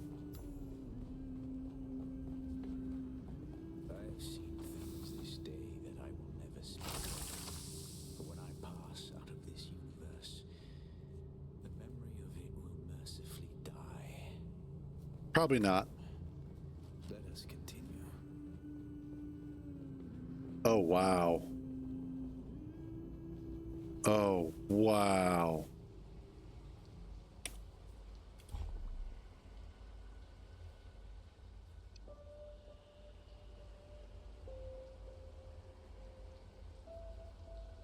That is cool. I want these building pieces. I want waterfalls.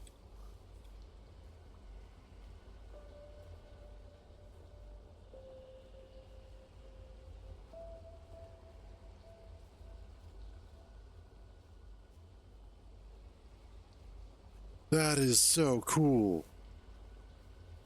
This is it's from the beginning of the game. When you first start. During your character creation phase.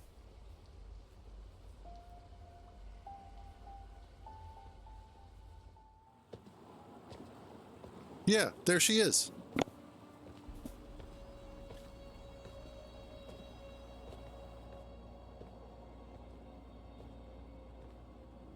Our cat's paw returns and brings a desert lion in tow. What is it you seek? The sleeper is not here. It is a strange thing to see a Bene Gesserit perched at the center of the Tlilaxu web. Curiouser and curiouser. Tell me, if you are truly of the Sisterhood, then command us to put our blades away. Clever children. Huh. Talk, or we will take turns degloving your skull of all its faces. peace, Desert Lion. I'm here to give answers. What interest does the Bene Tleilax have with me? Speaking as someone who habitually hides behind other guises, perhaps we're interested in the real you. The royal you. Tell us what you know of the Sleeper. Oh yes, the Sleeper is our greatest experiment yet. However, I should like to talk about this one here. How does this off-worlder relate to you and your plans? Have you not guessed? Amputees often complain of feeling their phantom limbs. Tell me, little homunculus, when you allowed yourself to be Count Fenring's plaything. That is creepy. When you murdered sibling. After sibling. Did you feel nothing? Not even a tickle.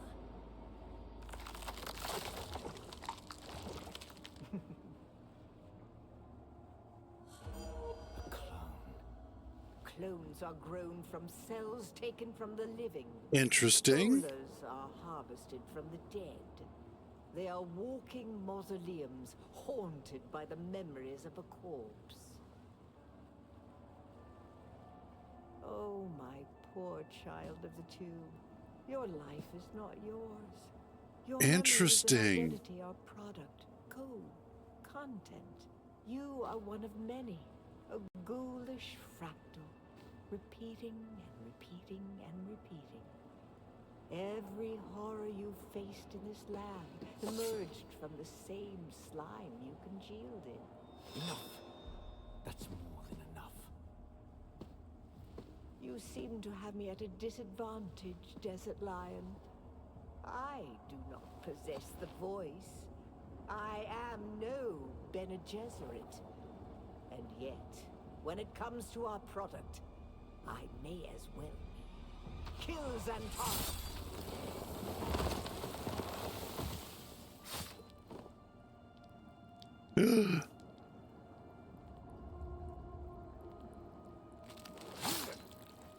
No.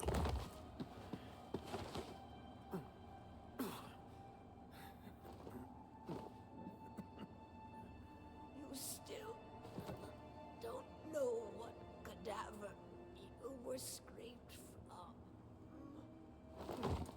What the hell?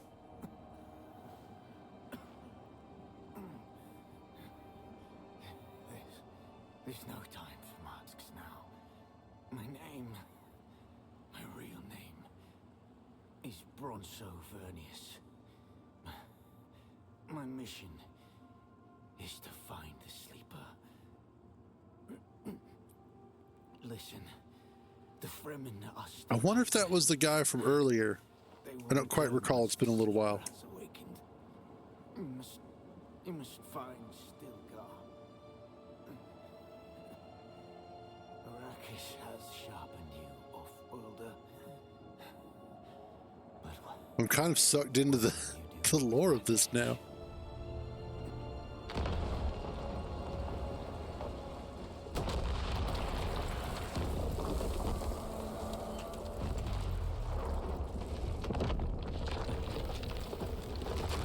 What the fuck?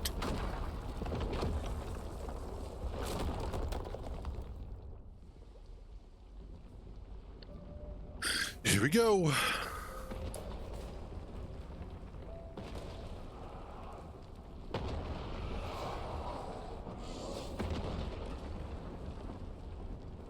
Yep, sorry guys.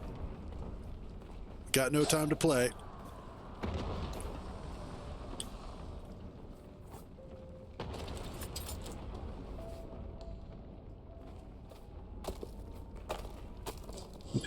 Chuck your rocks at me. That's fine. I'm getting the fuck out of here.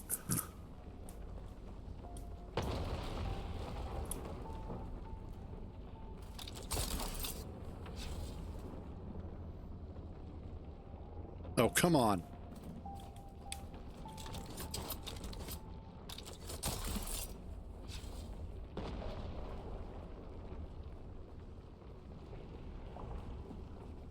Oh, man.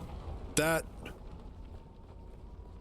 So, the player is a Gola. That's interesting.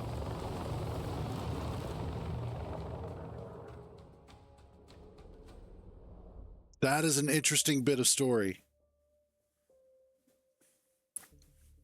Okay, their writers are actually really, really cooking with this one.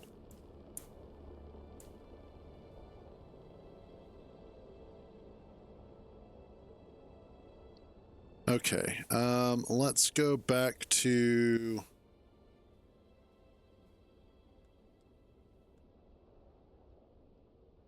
Okay, let's go that way. Head back to Hagga Basin.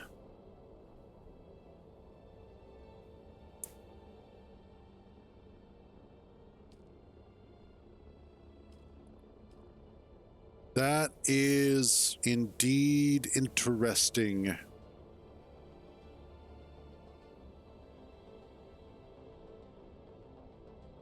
Let's come in this way because I need to...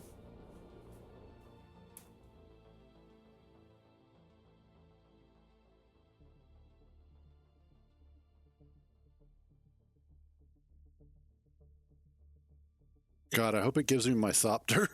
I just realized that. Oh, good.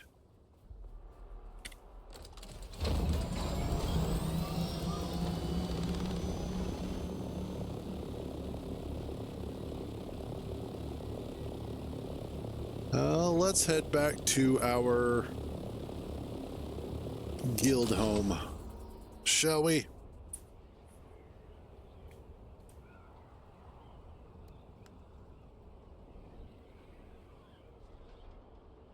But man, that is...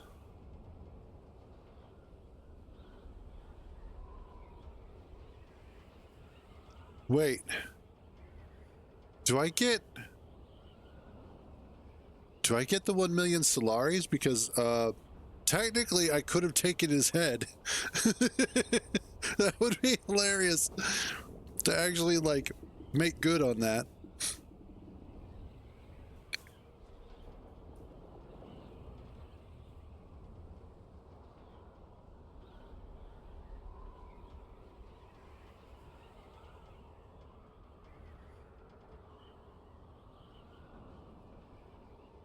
And up.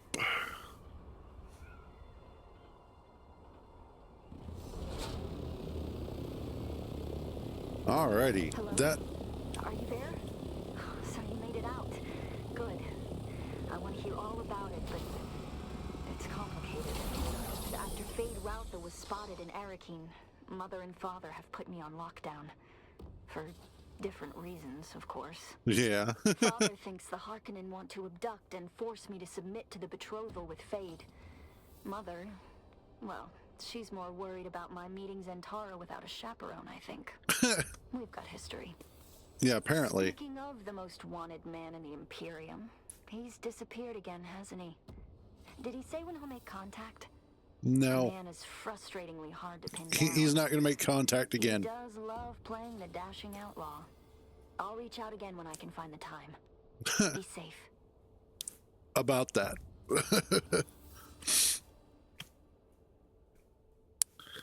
He's not going to be coming back for a while.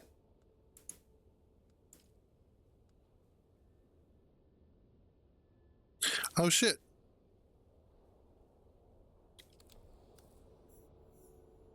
Interesting.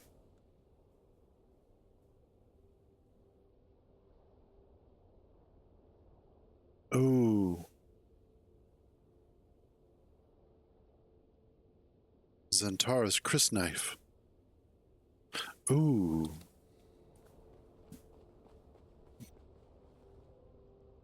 Is it worth 1 million Solaris? Possibly. Will I get that 1 million Solaris? I somehow doubt it. However, let's go ahead, and I needed to make 2 of those, which of course I can't at the moment because I don't have any steel here. Also, we need to switch out bodies and the death stills and get that taken care of.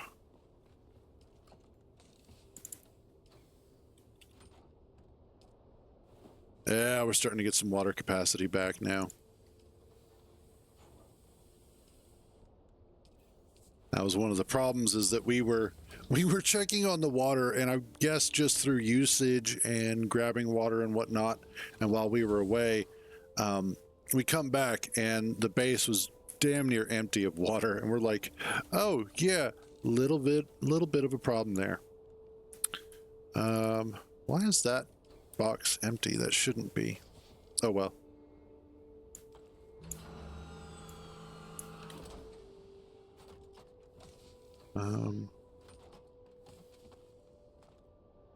Okay, that's my old one. That's a bunch of old stuff.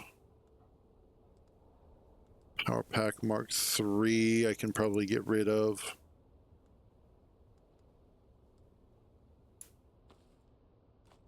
Okay. And that feels a little bit better. I'm going to go ahead and I'm going to take some of the stuff that I have on hand back anyway.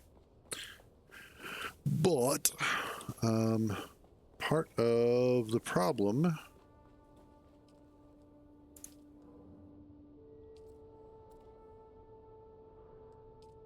we need more carbon ore.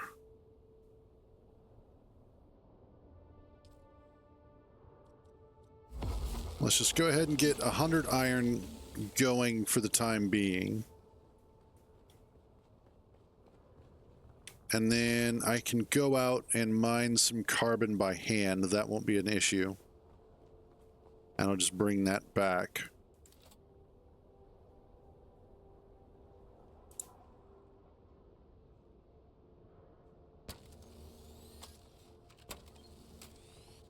And that's good.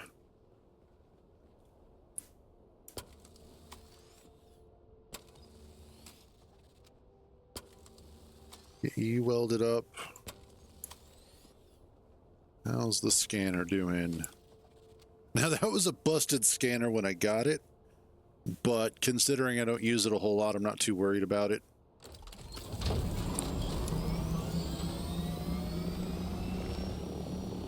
So let's just go ahead and go get some of that carbon, which is just this way. It's kind of actually about the 2/3 mark on our way over towards the mountains to go get aluminum.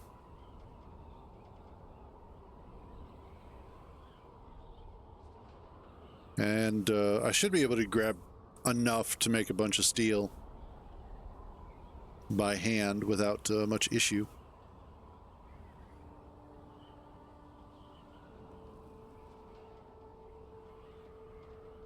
Yeah, if we just come over this way. In fact, over in this rocky area, there's quite a bit of carbon just laying around.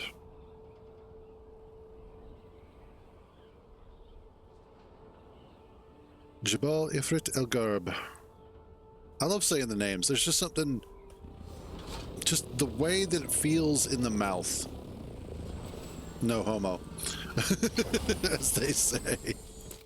But just the actual, you know what? No, that's fine. Wait. Yeah. But it's one of those that the particular sort of cultural pieces that Frank Herbert pulled from all over the globe, specifically for the various cultures of Dune, make it interesting. Because it's not strictly one specific culture of the Middle East. It's not just Saudi, it's not just Iraqi or any of those. It's general Arabic, but also with certain other aspects thrown into it. There's a little bit of Northern African put into it as well.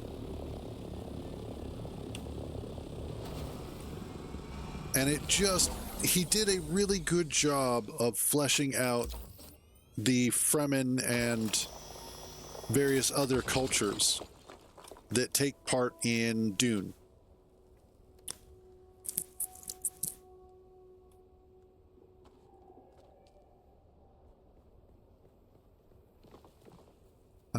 Let's grab...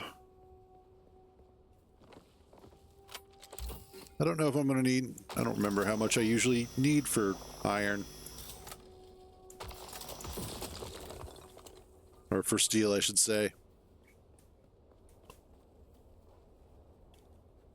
That's not what I wanted. That's what I wanted. Thank you.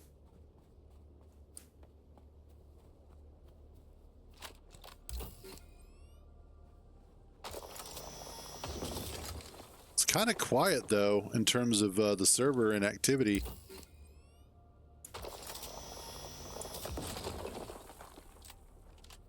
It kind of reminds me of EVE Online being out in the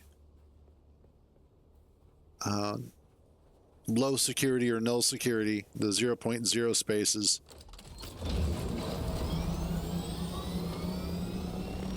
And how for long periods of time it would be dead quiet. You'd barely see anybody moving around. You wouldn't see many people popping up in local, that sort of thing. And then just out of the blue, there'd suddenly be a spike of individuals who are moving through the area that you're in. And either they're coming to kill you, or they were actually friendly and they were just moving through because they were doing whatever. They were coming out to mine or kill NPCs, whatever.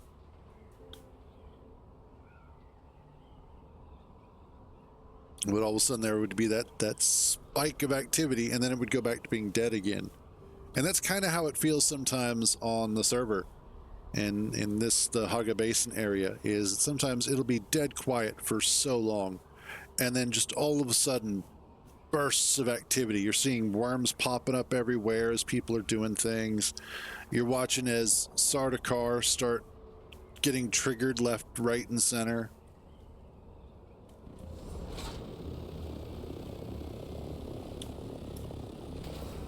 There we go.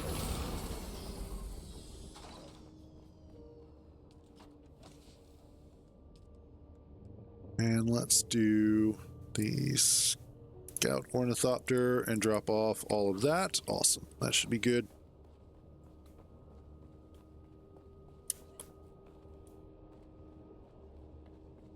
All right. And now I should be able to do...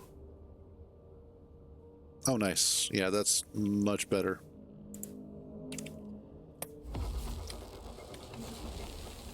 We'll get that running.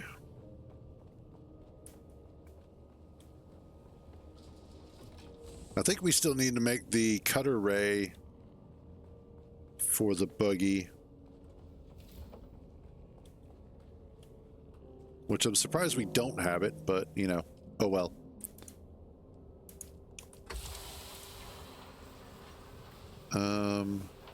Yeah.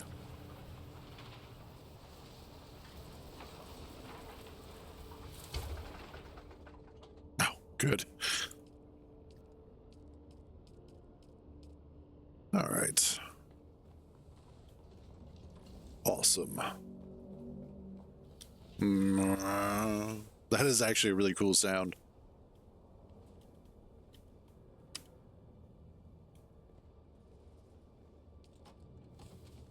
And I want to hold on to that and that. We have plenty of low-grade lubricant. Ooh, I did actually want to bring some of that with. Specifically, what I wanted to do is I wanted to take that back to our mountain base so that I could shove that into a wind turbine. as with the growing need and demand for power, we're going to need a lot more power generation, and a wind turbine is going to be perfect for that to get started with. What I'm trying to do, though, is I'm trying to figure out a way where I can actually hide the wind turbines so that they're not out in the open, like all over the place. What I might do is actually, when I go to build or construct the sort of square or the garden area, if you will, for the base, what I'll do is I'll put the wind turbines in that area so that they are part of the decoration as opposed to things that just stick out. Because that's what I've tried to do here with the base, is make it so that they look like they are more of an active choice. That is the wrong place. Make it look like they are designed as part of it rather than just, look, I needed to stick a bunch of stuff here. I could do better, especially with the directional ones. But like, you know, I put these guys here at the corners instead of just clumping them all together. I need to go through and kind of set these up a little bit different. But I've just tried to make sure that things aren't there simply for the sake of gameplay, because I needed a bunch of them there, even though I very definitely did. Oh shit.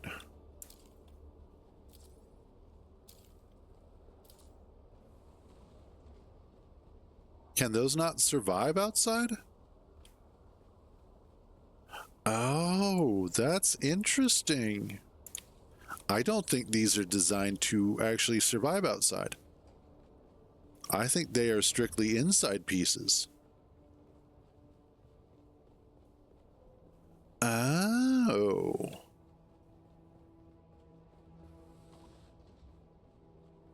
Well, that's okay. I can work with that.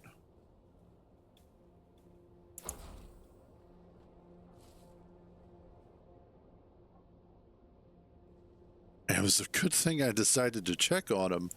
Otherwise, we could have been up shit creek and not realized it until it was too late.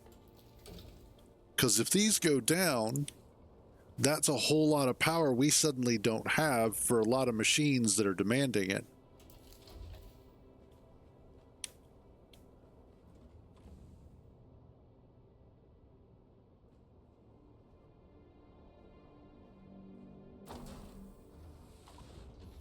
So it's probably that they don't get the same shield effect that the turbines get, because these really are designed to be sort of indoor blocks, if you will. Okay, that's good to know.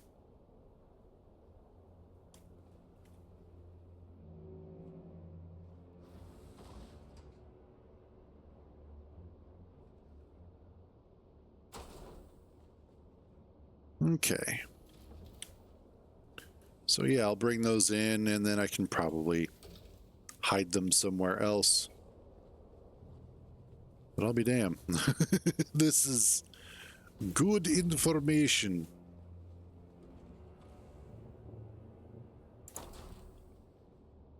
There we go. And then I just need to grab the last one. And then I can technically find better locations for them later. It's kind of a shame, though, because I like the way that they look outside with the steam and whatnot. That's a good aesthetic.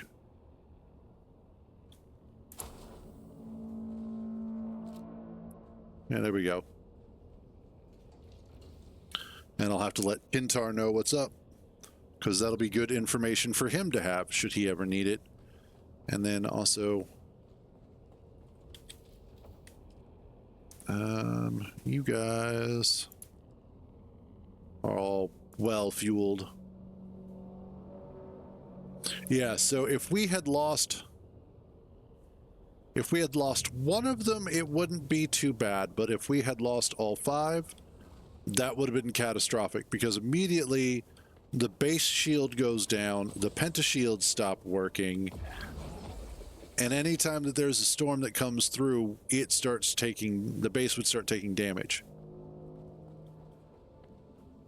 So, and if we're away for several hours, that is generally a lot of damage that's getting done. So, good to know. This is information that I definitely needed a while ago. Staking units. Okay, there we go. So I need a total of...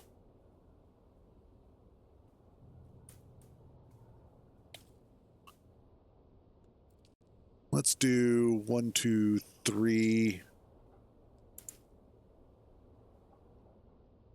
I mean, I could do all 5. 2, 3, 4, 5. Shit. Let's go for it. Let's just go for it. And while those are getting made, let's go drop off what we have. Still need to pay taxes on the new place. I don't know if I need to pay taxes on this place. I should probably check that since I'm here. I think I already did. Yeah, I already did. And they're good for another 10 days. So it looks like when you pay taxes, I don't know if it's bi-weekly or if it's monthly. But in either event... In-game. In-game. Yeah, in-game. Yeah, you pay a tax for your sub-5. So whatever land that you have claimed for yourself, you get a specific amount that you have to pay to the Imperium. No, fortunately not.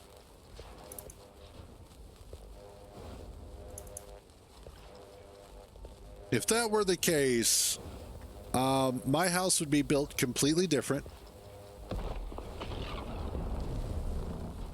That sounded like a spice blow.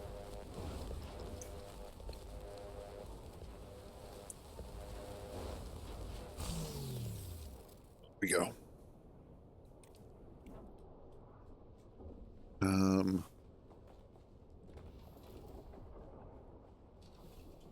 Okay, I have here what I need. Let's go check out to see if that was indeed a spice blow.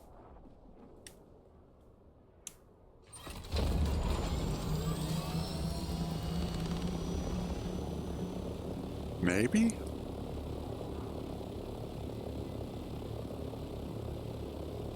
I know, that would be awesome. Well, this one says that I've got like 10 days, so I don't know if that's the case.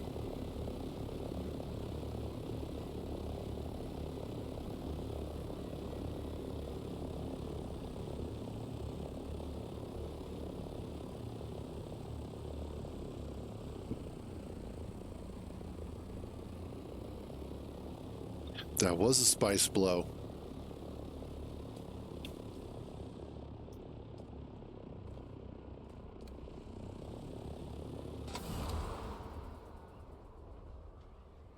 Yeah, no worries.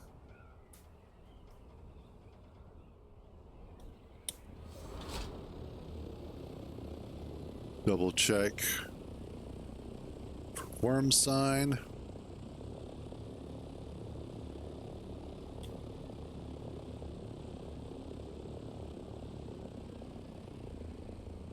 I always get a little nervous about this.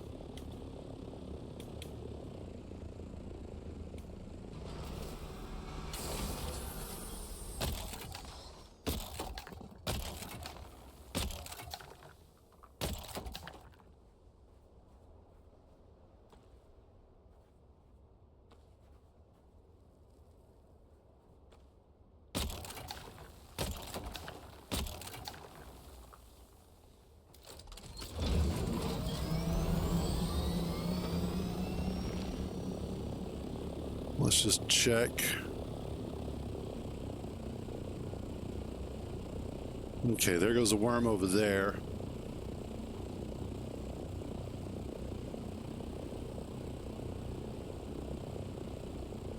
Alright, not seeing any others.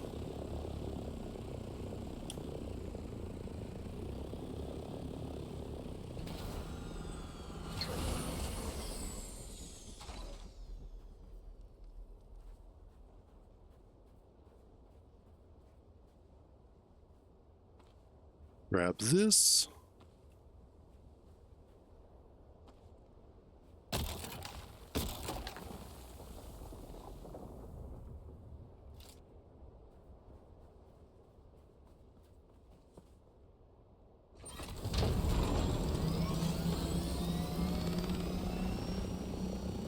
Give ourselves a little bit of time here to let the worm kind of like settle back down if one's coming around.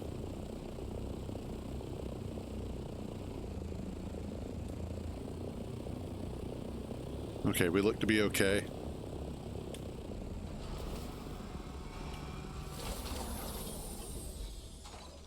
Give me that.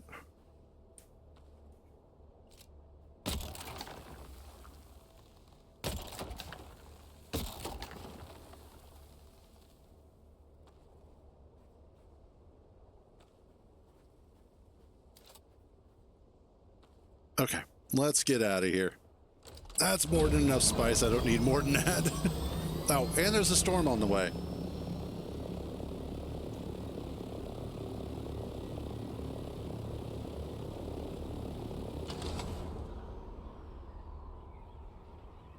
So yeah, it was a good thing we're getting out of there. And I think a worm was coming because I could also hear the rumbling of it. So, timing good.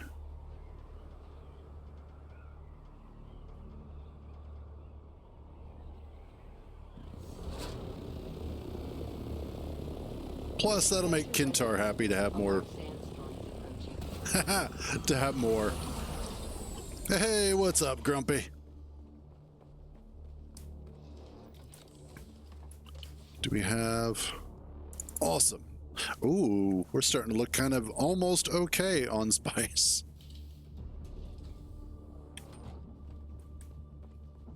And where's that storm at anyway? Oh, there it is. And it is... I think it's actually going to hit both bases, so... Yeah, we'll wait. We'll give it a second.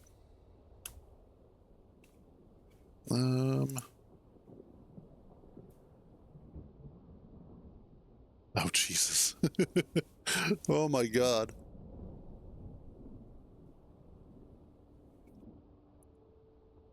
Somebody, our Kintar posted up in our family Discord a TikTok with a computer that looks like it is absolutely from the late 80s, very early 90s. Because it's running Windows 3.1.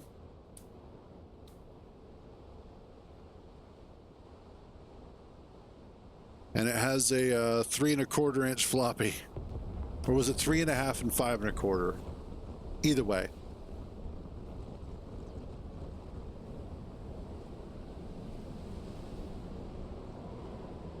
It is amazing how far we have come in terms of software and hardware in, what is that, 40 years now. But also a lot of things that we have lost. I think a great example of this is that there was a game that came out long time ago for the for Windows 3.11 called Metal Marines. Or was it for 95? Anyway, it was for one of the older versions of Windows. And what made it so interesting and cool was that instead of having a unified window and user interface, it actually utilized modal windows and animation between them. so that you would have your base as one window and you would have the enemy base as a different window, and then you would have a couple other windows for additional information. And as you would do certain activities like launching missiles, yeah, that's another good one.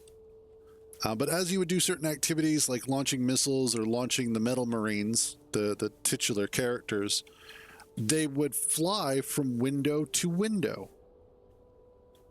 You don't see that anymore because it's almost like a lost technology.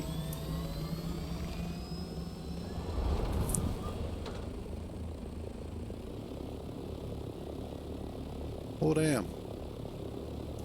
That storm still looked big. Oh, another spice blow.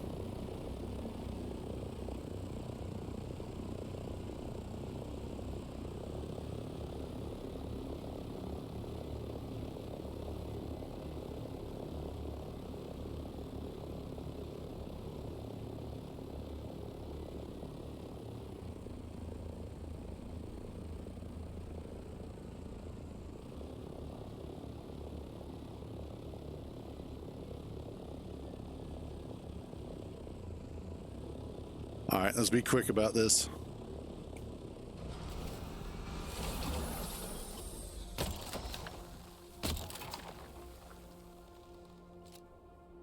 No.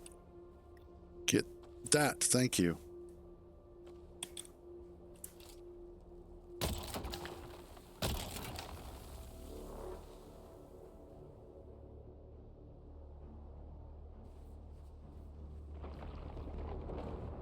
Oh, oh, oh, oh, oh. I heard him. There he is.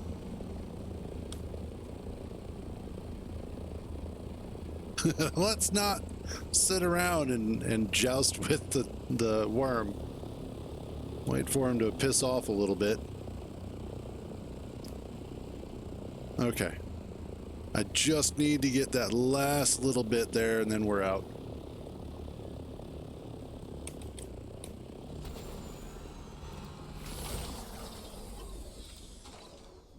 Okay, we're good. That's all I wanted.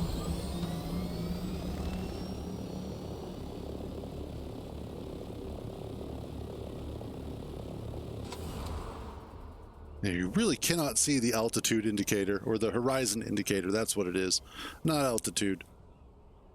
Although everything else is... Like, I get what they were going for, but at the same time, that has got to be the worst decision anybody's ever made. You can tell who's a pilot at that company, and it's not the UI team. All right.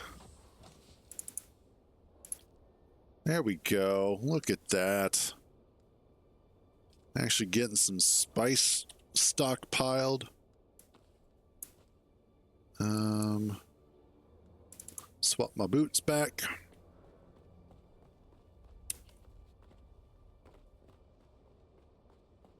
And is this on right now? Yes, it is. Awesome. Max of 13. All right, go for it.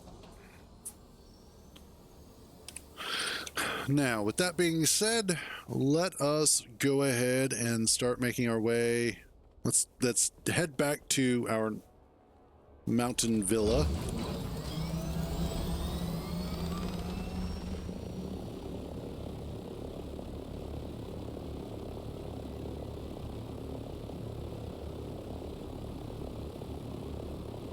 And that's, yeah, that one.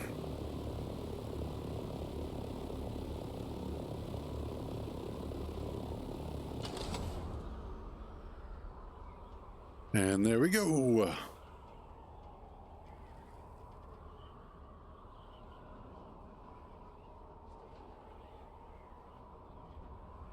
Should be gliding a little faster. Another good one, besides the Black Cauldron, and I believe it was actually Black Cauldron and this other one were part or from the same development company, but Dragon Lair. was another one of those that was big and popular during that time. A terrible game, though. God, that game was terrible to play. But it was interesting in terms of its art style and presentation. And then, of course, you had a game like Prince of Persia, the original. And that one, I think that one really set a high bar for absolutely. Well, I'm talking about even like the more original Prince of Persia, not the Sands of Time.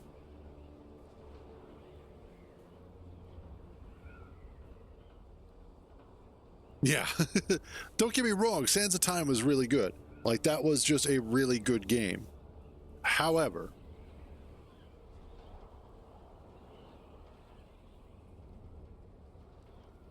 and whoop.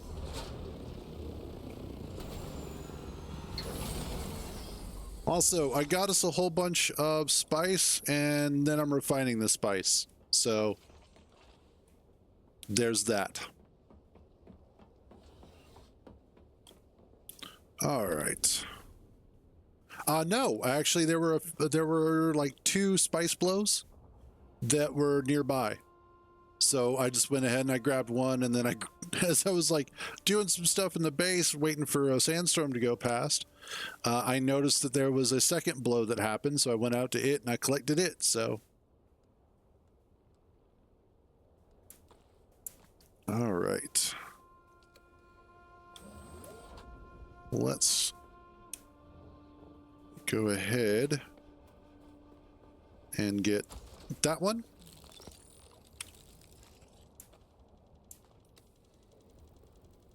Then we'll come over here.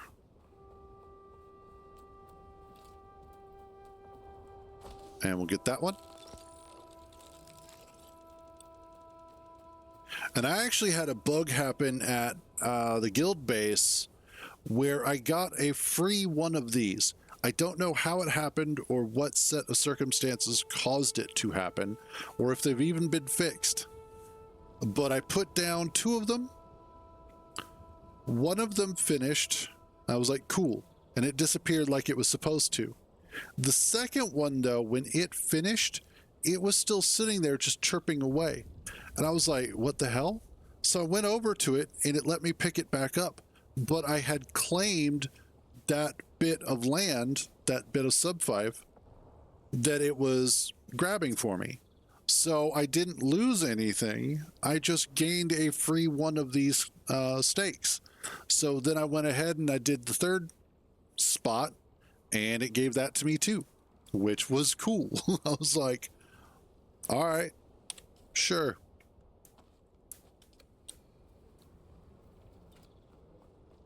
And then I will see about, we will actually get quite a decent bit out of this, quite possibly. So I want to grab this one and this over here, and then I also want to do, depending on how things go, if I can, I want to do this spot over here. So we'll see if I am capable of doing all 5 of them, because I don't know what the overall limit is. But if I can, that will give me a lot of dedicated space for building, which is what I want.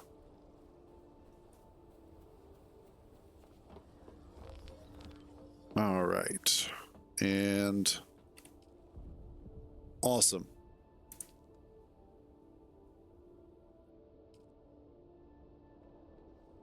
Now I could go ahead and not do that. Actually, that is not what I want. That is what I want.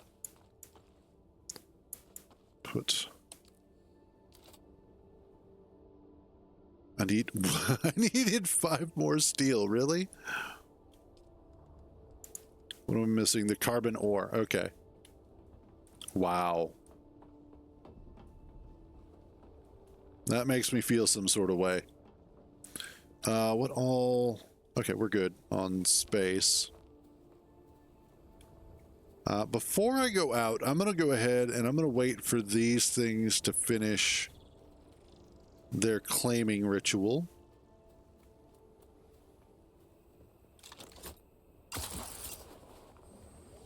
As I also kind of want to consider, so what I'm thinking of as far as architecturally is that I want from here for this to kind of go down a level or two with some steps into the central courtyard area. And then the coming out of the courtyard on either side and then ahead will be more main buildings. As far as that direction, I also want to make sure that it is tunneled correctly so that people can get through it without the building being in the way. So that's the sort of building desire that I have for it. And I kind of have a couple of ideas architecturally how I can pull that off. With the foundations, I can probably do something kind of a central column and then use angled walls or inclines. So like these guys here to build out and create archways. Hopefully. Oh, that one finished. Awesome. Now I'm just waiting on that one.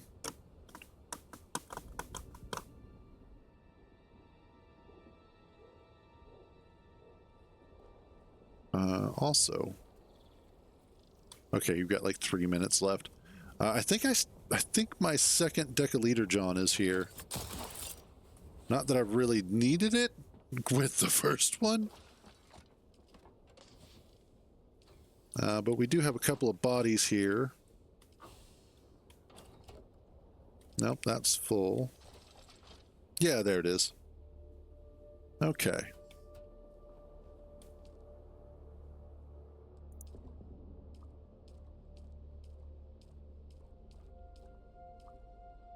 Awesome.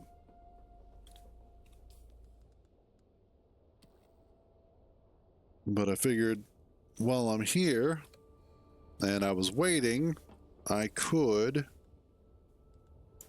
go grab some extra water real quick.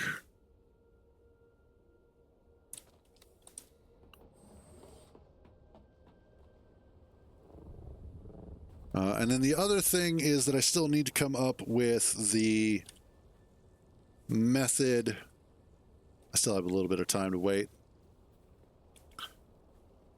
But I still need to come up with a method for the garage as well as for being able to get up to the courtyard from this level.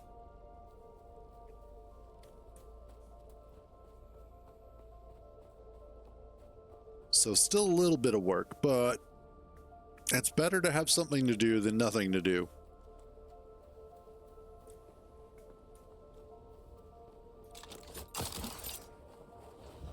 Oop, there we go.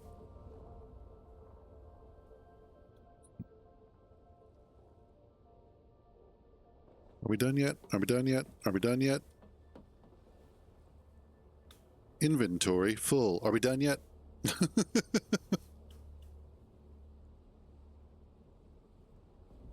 That is pretty, though.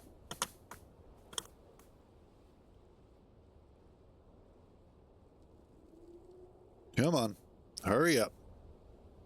I think we've just got under a minute left.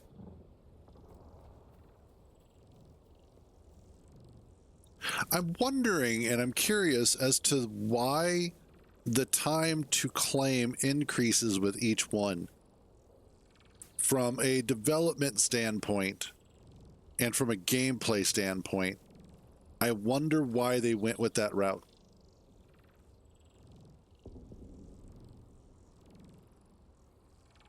And I wonder if it was one of those that originally you were going to have to kind of fight over territory, and then they just kind of left that in.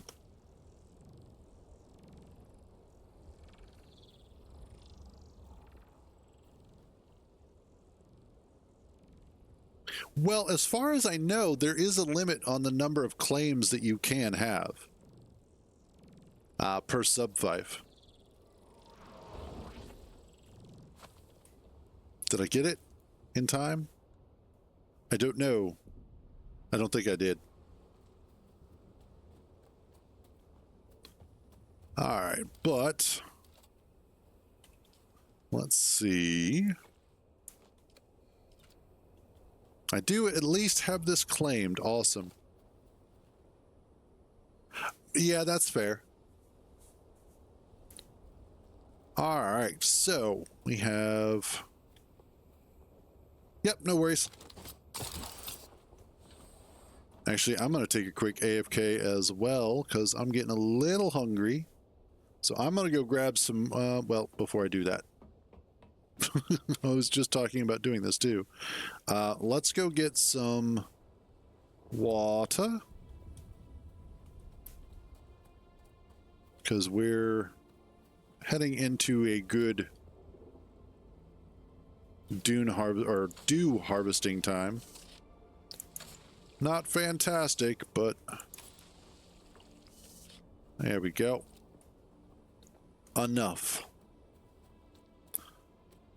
And then what I will do after I get back is I need to go grab some carbon ore, which with the Thopter won't be an issue. I'll just go out to where we had been before, grab the carbon, bring it back, process some steel, go ahead and make the medium refinery, which will also replace the small one, since it'll do everything that the small one does.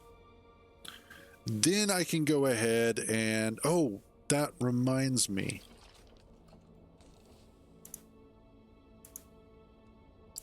I brought that with, so that way I should also be able to put up the turbine, hopefully. So we'll have the power for everything as well. But I'm going to take a short AFK, grab myself something to eat and whatnot, and then when I get back, we will get some more work done. So I shall be back in just a few. Also, I'm going to do a quick 1-minute ad. My apologies. I do it every once in a while. Hopefully it appeases the Twitch gods. Hopefully. There we go. Okay. Back in a few.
we go.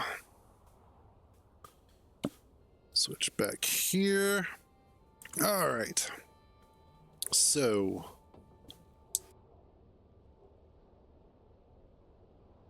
let's go ahead and grab some of that carbon ore.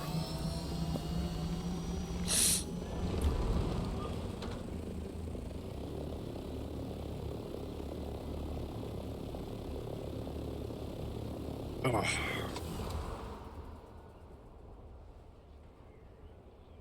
And just float on for a little while.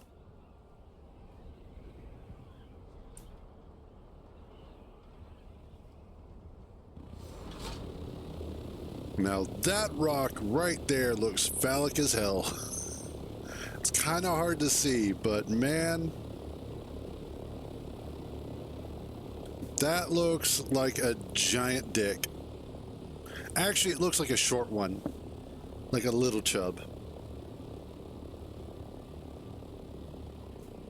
Yep, they had fun with that one. Which is funny. I don't remember exactly what it was. I believe it was a video about like the adult things that have been in children's movies or things that people have seen, you know.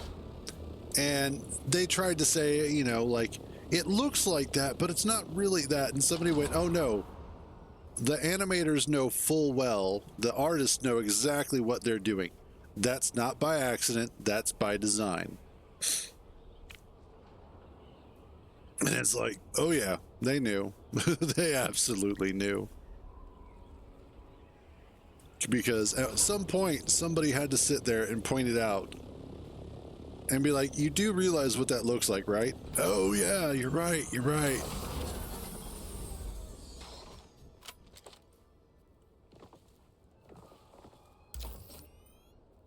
All right, let's get this carbon here.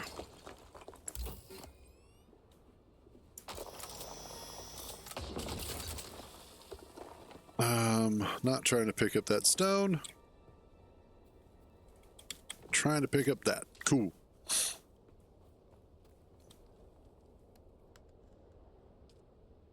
And I'm not necessarily going to need a lot of it, but it won't hurt.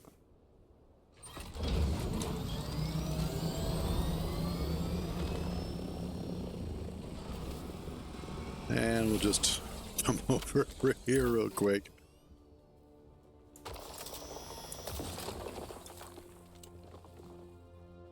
I probably could have brought the buggy out here, but that would have been a lot of driving. And I don't necessarily need that much carbon that I can't just pick it up with my cutter ray.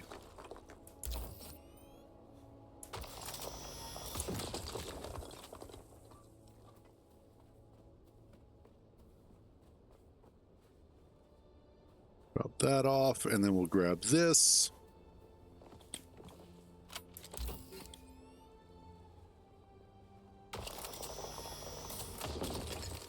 And there we go.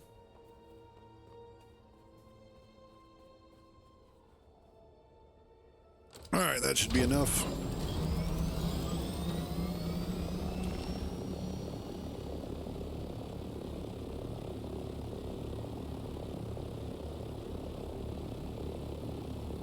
That almost looks like that should be a waterfall.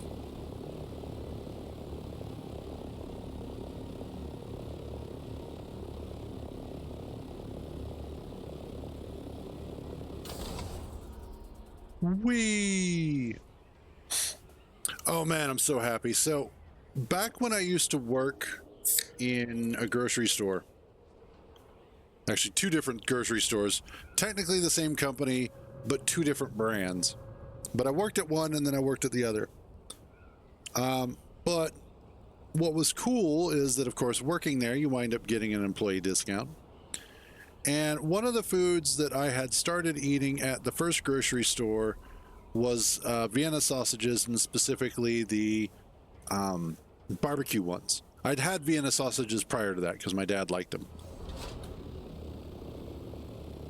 But as far as the barbecue flavored ones, I was like, I'll give those a shot. We were out of them at the time, or out of the regular ones.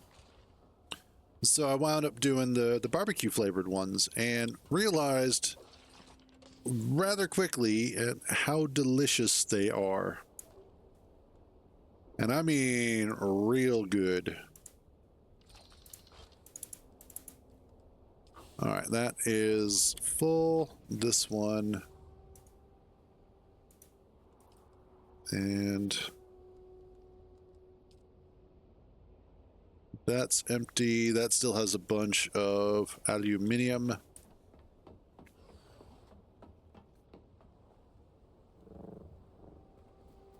Which that's going to be the next thing I do, is to start working on processing through some stuff. Okay.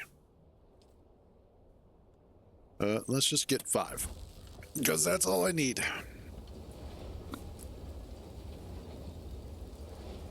Or what was that? All I needed?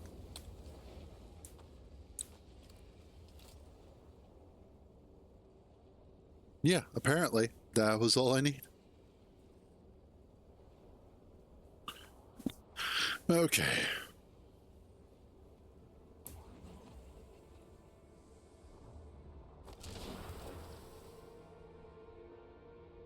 Okay, we still have power. Awesome. That's excellent. So now I can demolish that. And we now have this up and running so that I can start processing the aluminum that we bring here. Which, yay. More specifically, however, and what I'm actually interested in, or more interested in, is being able to process the plastone right now. Because of the fact that I need that for the construction pieces. So being able to do that here is just going to be better.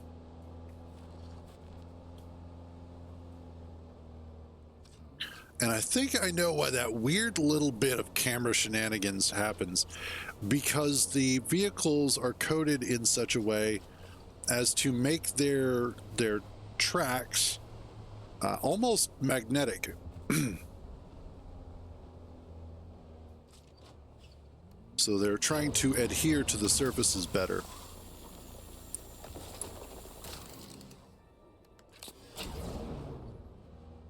But we need to pick up some plastone, or excuse me, not plastone, basalt.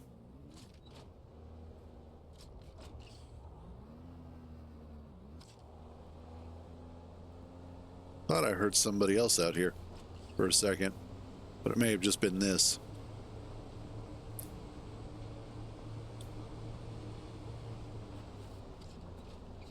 And let's get some more.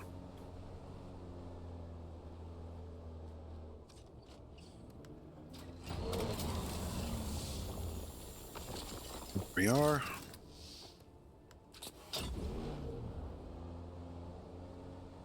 And then, this is why I'm glad I have a still suit. Makes it a little bit easier to hydrate while I'm driving.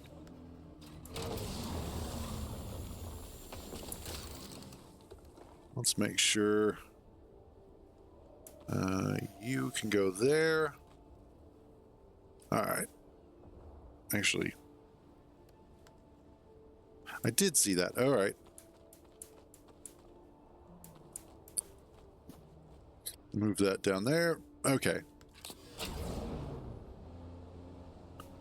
Just some general inventory management.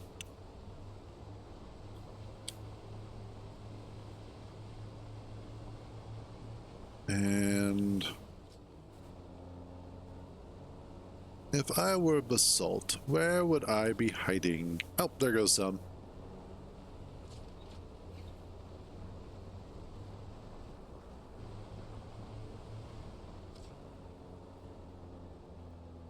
And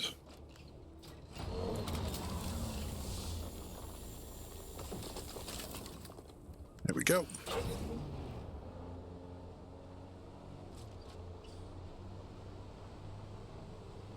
Let's see, that is scrap metal.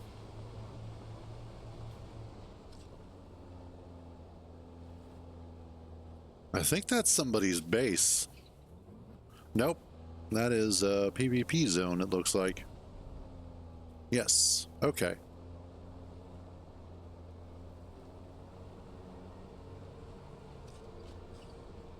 That's just a rock.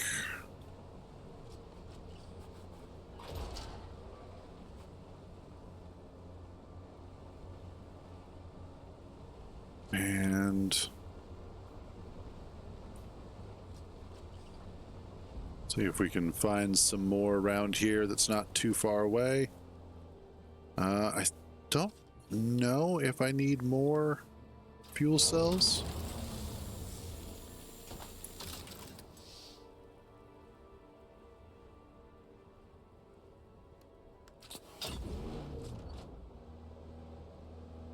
Well, I'm not necessarily after some of the boulders that are out here. I am... Hit a rock. Yeah, that's true.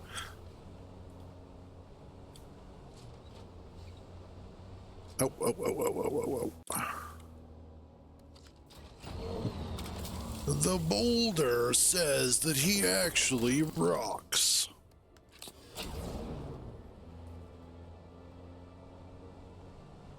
That should be good.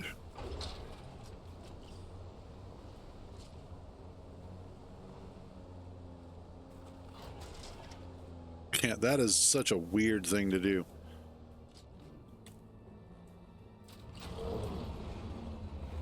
Do I have... I do have enough. Awesome. Oh, gotcha. You know, I have seen SpongeBob off and on. I know of some of the memes revolving around SpongeBob to a certain extent. Never really got into it, though. Even when I was way more stoned than I had any right to be.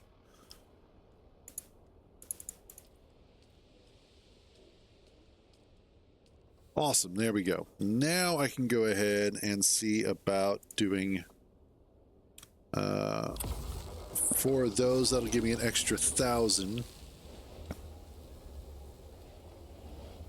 And what I'll probably do later is see if I can wrangle Kintar into helping me out and just do a big basalt run.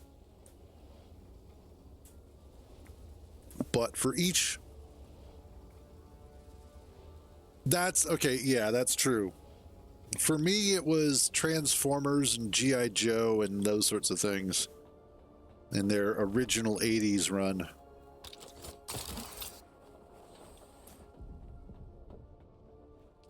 Okay. So... Open. Open, thank you. What I want to do is... This is an even number of blocks.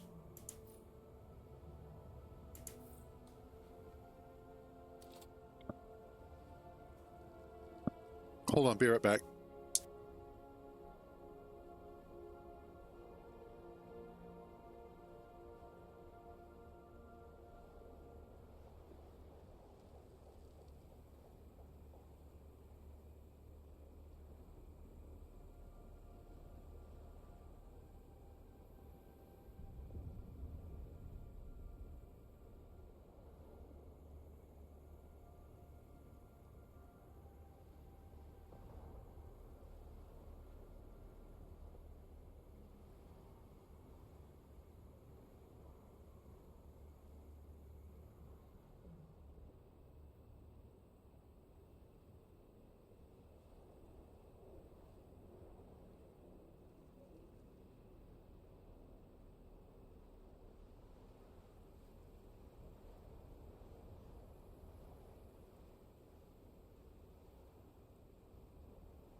Okay, sorry about that. That was that was fun. So the reason why I just suddenly got up and left like that was because of the fact that I was hearing one of the cats upstairs just absolutely hissing and yowling up a storm, which every once in a while, a couple of the cats will get into a fight. Typically, it'll be like Taz and Runt, but every once in a while, Runt will start shit with one of the other cats. But this was not a quick spat. This was slightly more prolonged, like one of the cats was in distress. So go up there, and what had happened was my sister, because her room gets kind of warm during the day, even with AC, because her room gets warm, she'll keep her door open, but she puts her fan in the doorway. And the dumbass cat Taz has a tendency to try and claw the fan for whatever reason. I don't know. And she gets her claws stuck in the fan because she's an idiot. And that's what had happened. And she got stuck. And because she got stuck, she got scared. And when she got scared, she tried to pull back. But that was just hurting her claws even more. And then Runt was like, what the hell's happening? So he comes over to investigate.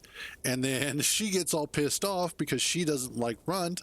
And so she starts trying to throw hands with Runt while he's like, what the fuck is going on? And she's stuck. So that's pissing her off even more.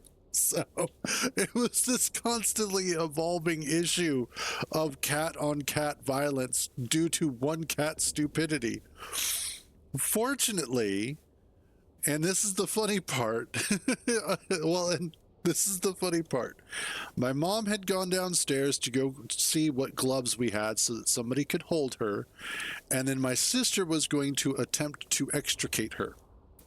Runt comes back around the corner because my sister had slightly shifted her position on the fan, which then wound up pissing off Taz, which caused her to start yowling, which caused Runt to come around the corner. She saw Runt, she starts swiping at him, starts trying to throw hands, and slips free. So by his investigating and instigating, he basically freed her. And no, this is going to sound terrible, but she's black.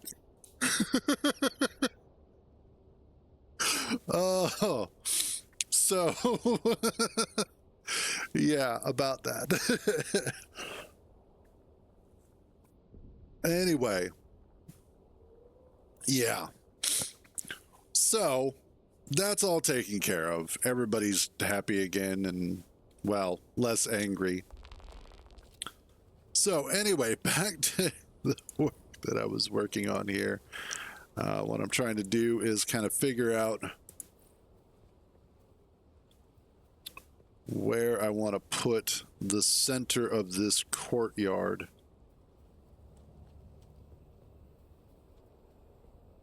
And I'm thinking somewhere along the lines of maybe about here.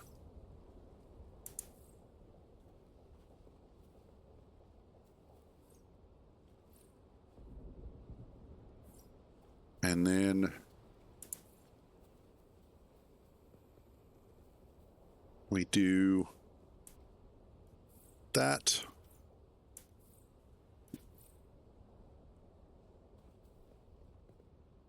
And if I put this up on a pillar like so,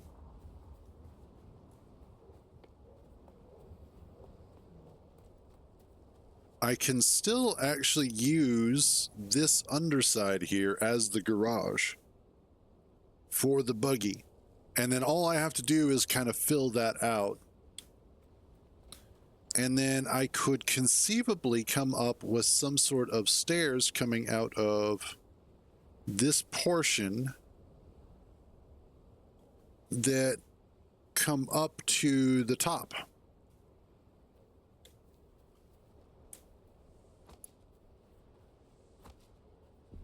So that's, I don't need these.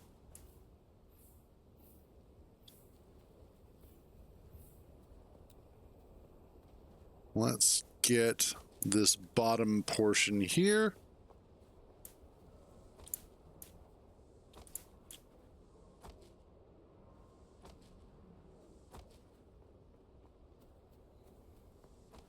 And I have not nearly as much as I want in terms of building material, but it'll be a good start for what I want to try to attempt.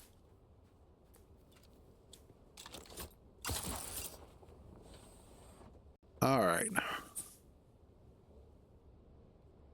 So, do I want it to be this low? Or do I want to go up one more?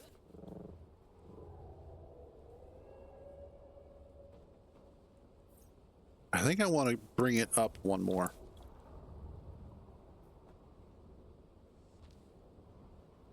Yeah. Oh, and there's a sandstorm. Where are you tracking? Probably, it looks like right past, if I had to guess.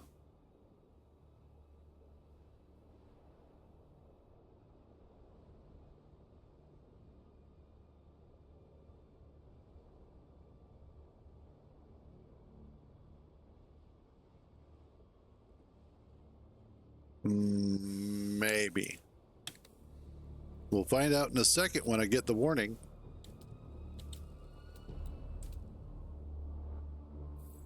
No, not that one.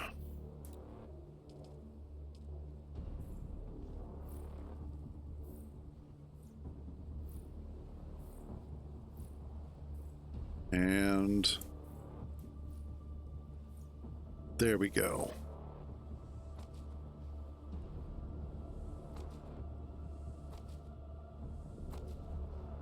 Hopefully I can pull off the kind of design that I'm imagining in my head. Let's put it that way.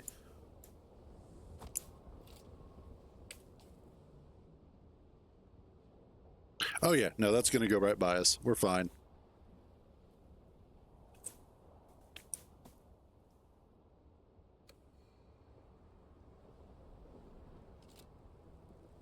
All right, so what I want is probably one more layer here.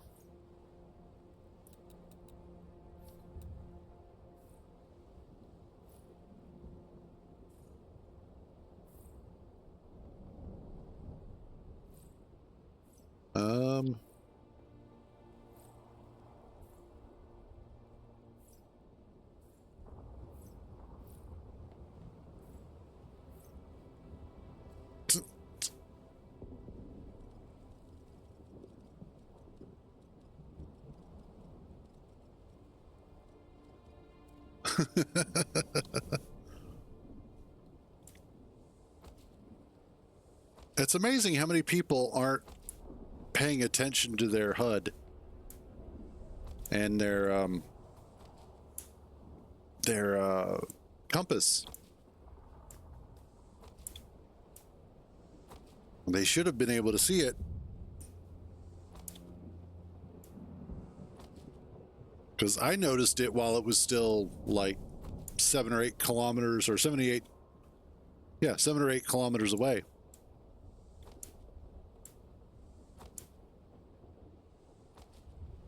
Okay. And then I should be able to do inclines.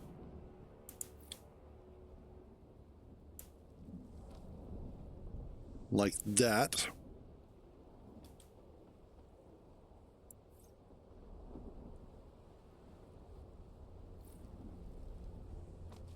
Yes. This is kind of what I want. Oh, whoops. I missed one.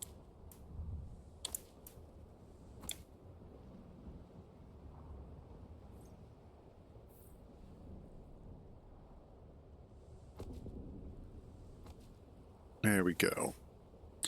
And then I want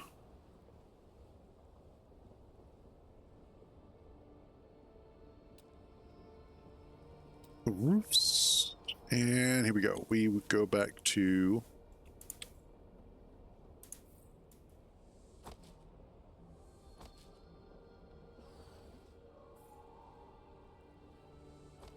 And I should... Oh, exquisite.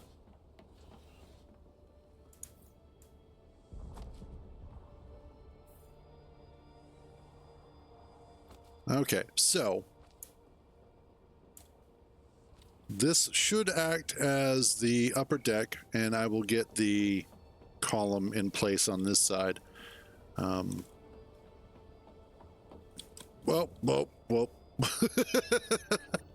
We'll just run off the edge, forgetting there's nothing there. Oh, wow.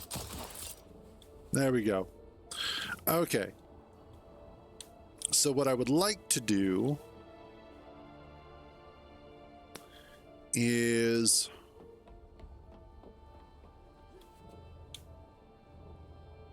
there was just a sandstorm. That was about it.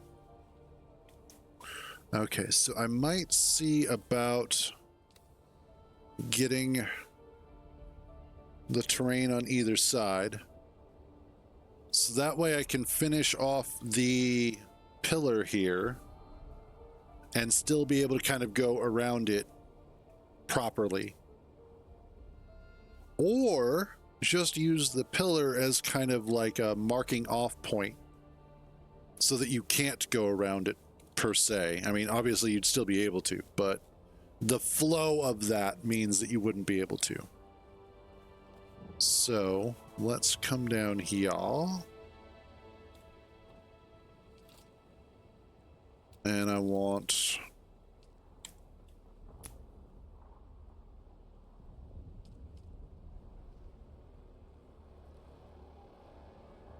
I think I need to demolish those.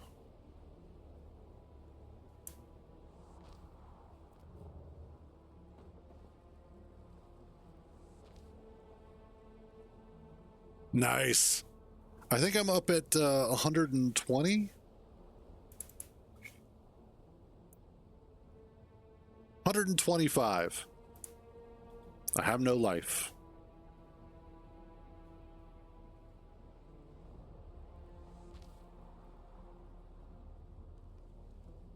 And then I'll have to do the top portion. But for that, I will find a different way, as I mostly just want to see how this is going to look. And the answer is it's going to look pretty spiffy. Yeah, those columns are going to look good. And then I'll just kind of figure out what to do about the roof thing.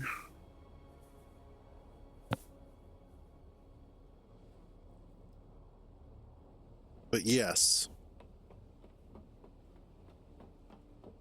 this is gonna work.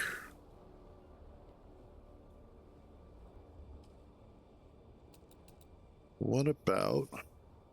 Yeah, I won't be able to do that. Okay. So I will probably want to go ahead and stake the either side eventually. We'll see. I may go ahead and cut these off up here. Maybe.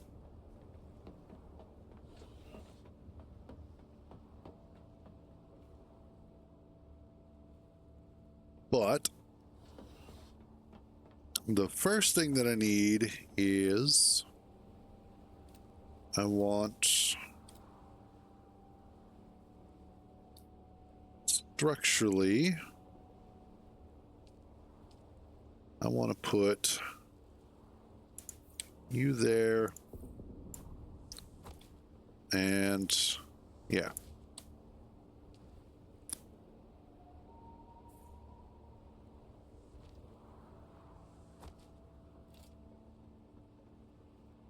How do I feel about that? Not certain.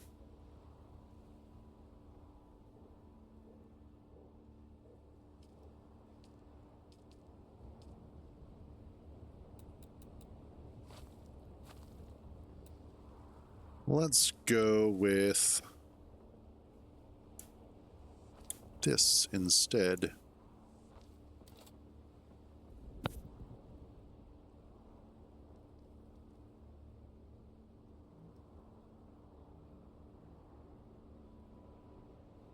Thought I saw somebody stop there in the air.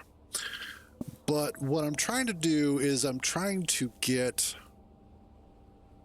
a decent corner out of this. The Harkonnen pieces are a little bit more difficult to do that with. But I might have...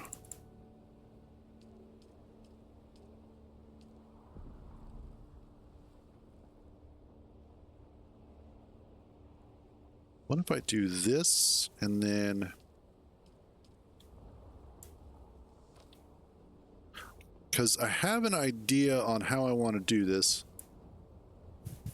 Okay, cool. Also, I don't have permissions for that buggy. I was trying to use it earlier and I couldn't. So, just as a heads up on that one.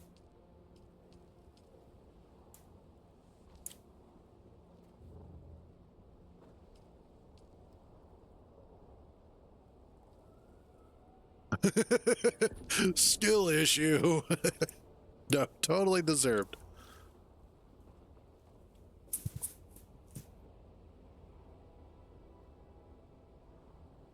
I kind of like that, actually. So now what I need is...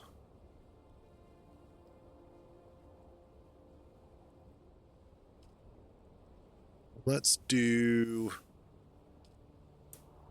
that wall there. See how that looks. Okay, cool. Thank you.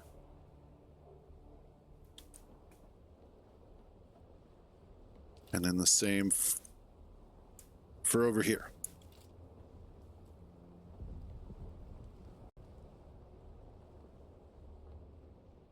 Yeah.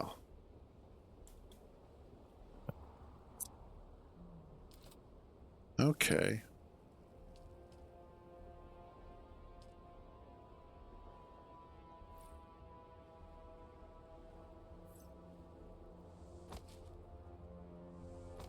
Something needs to go in the middle here. I just don't know what yet. So I'm going to put that there to kind of remind myself to put something in the middle. But again, I don't know what yet.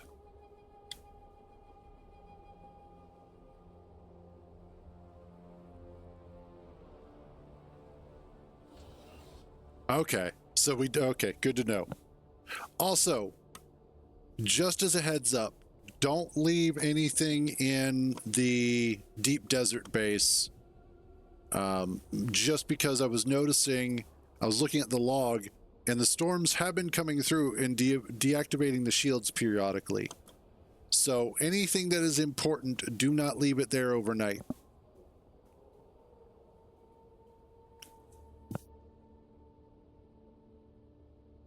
And that way it'll just keep people from trying to break in and steal our shit.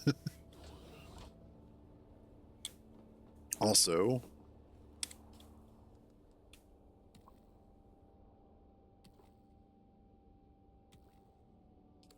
I'm not sure about vehicles. I think vehicles are still safe because they would have to have access to the vehicles. But definitely as far as inventory for the base itself. Right now, most of what's out there is just building blocks and like scrap metal and shit. Nothing that is going to be that big of a deal. But I wouldn't leave any of the other more critical stuff out there. I'd say probably a good habit to get into is at the end of the evening when we're kind of wrapping up, is just go out there, do a quick trip, pick up everything that we don't need and bring it back. Or, you know, bring everything that we do need and bring it back.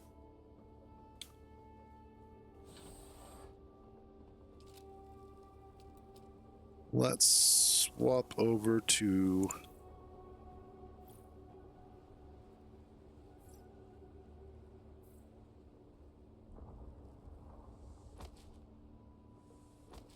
this.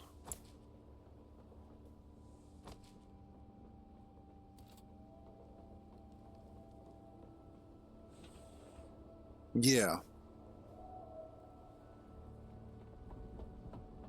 I have a good feeling about this.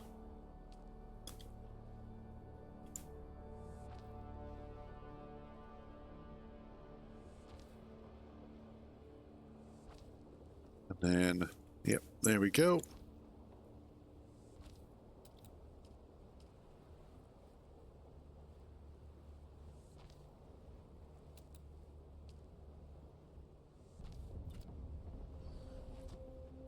Awesome. Yeah, that's starting to get the kind of look that I wanted, which was kind of a square garden kind of thing. Mediums, okay.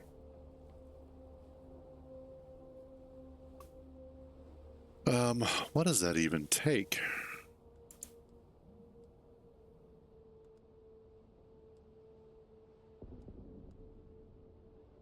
That's the plastanium. Okay.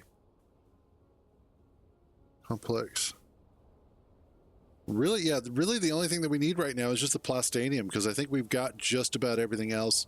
We might be a little off on the spice melange, but everything else we should generally have.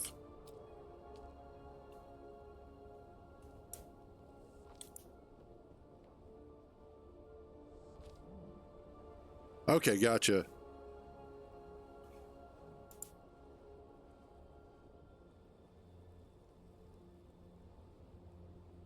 Well, silicone blocks are easy, and cobalt paste is easy.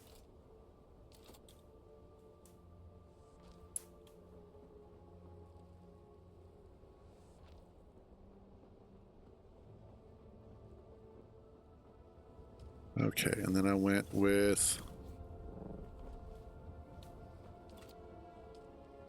this.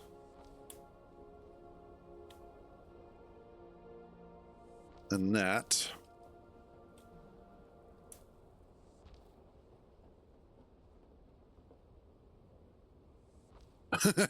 Nice. Very nice.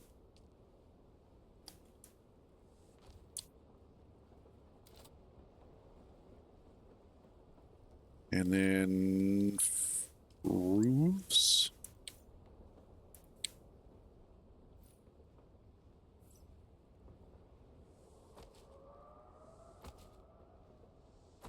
Let's see.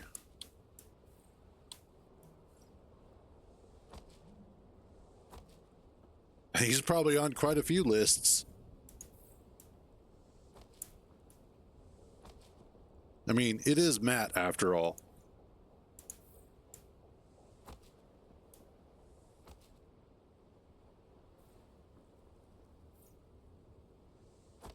And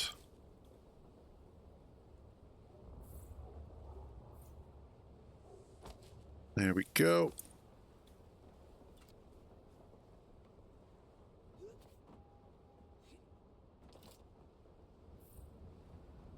Doot doot. That is not where I wanted you. Damn it. Oh, no, no, you're fine, you're fine. Nope. Okay, now you're fine. That's irritating. Okay, there we go. Now that's starting to get kind of in the direction that I'm looking for. Let's come up here and take a look at it kind of from the sky. Ooh, yes. Yes.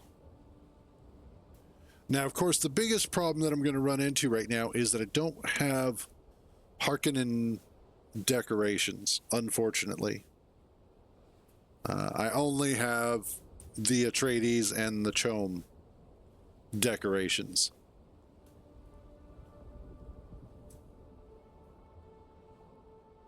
So I'll kind of have to make do with what I have. However, I do like where this is going. I wish there were some sort of fountain, even if they were like a projection of some sort. Instead of actual water, it's projected water. I would still love that. I think it would be awesome to have that sort of decoration for, and especially for the Harkonnens. That screams something that they would do. is to have projections of water, so that not only is it going to be cheaper than real water, but it will also be something that is torture for citizens of the desert as they're looking on at what they can't actually drink from. This decoration that isn't real, but it's reminding them of how thirsty they actually are. Like, that just feels like just an absolute shit move from a Harkonnen Baron.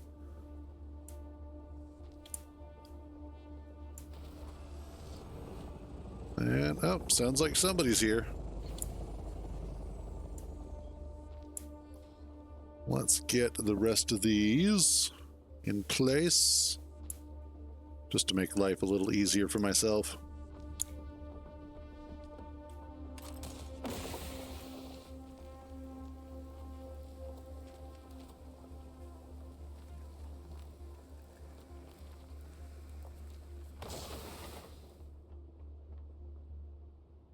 Do you feel better now?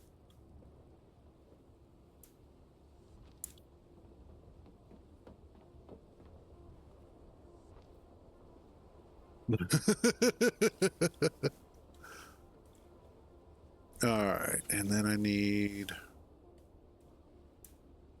that.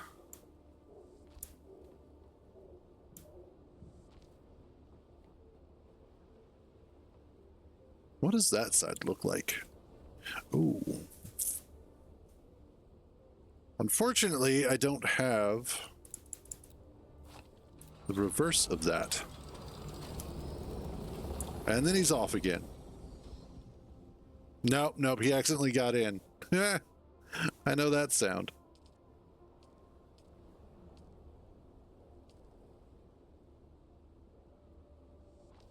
There's that.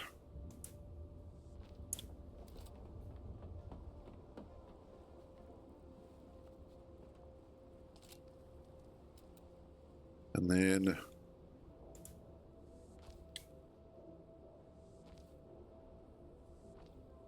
okay, let's go get this side over here.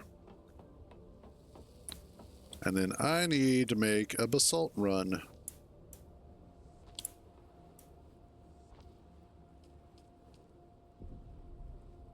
And I just realized I was using the wrong ones.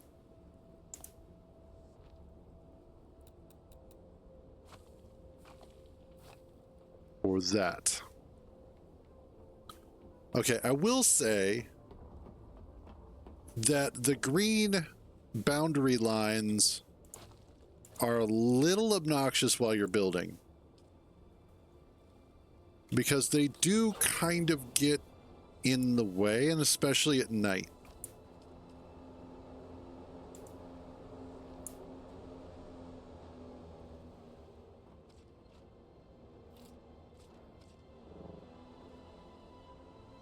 Oh my God, somebody just stole our buggy. Ah.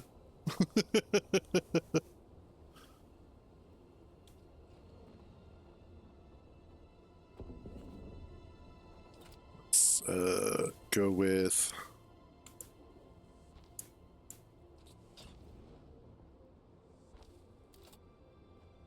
there we go. Hell yes. Hell yes, that looks awesome. And I'm not saying that because I built it, I'm just saying that because it genuinely looks really cool.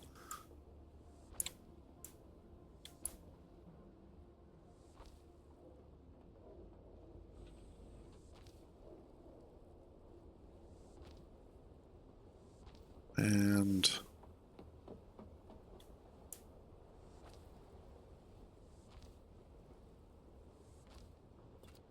I think I have,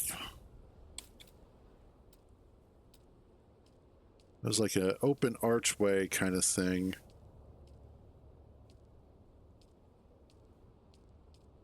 No.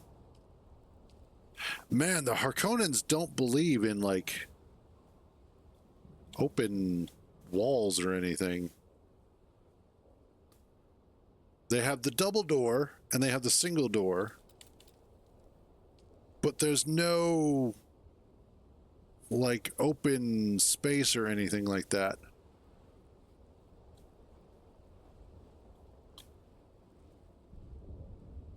Weird.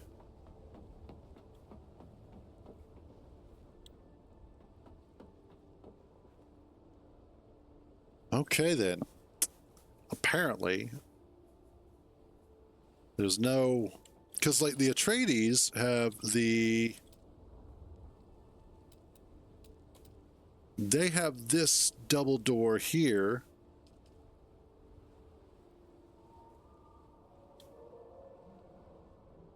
That I could technically, oh, come on. Like I could technically put that in, but obviously that doesn't match. But the Harkonnen don't have anything like that, which is a little bit irritating.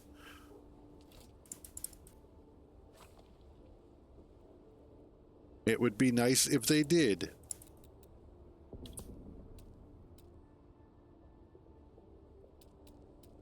So,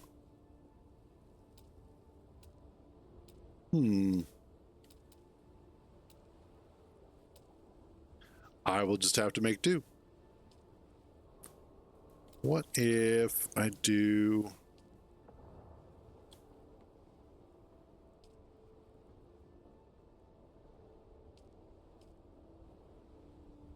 Let's see. No, I can't. Okay. I'll figure out something. But I like the way that I have this sort of square garden-ish thing. And again, definitely I need some more decorations for all of this. Make sure I have the correct roofs.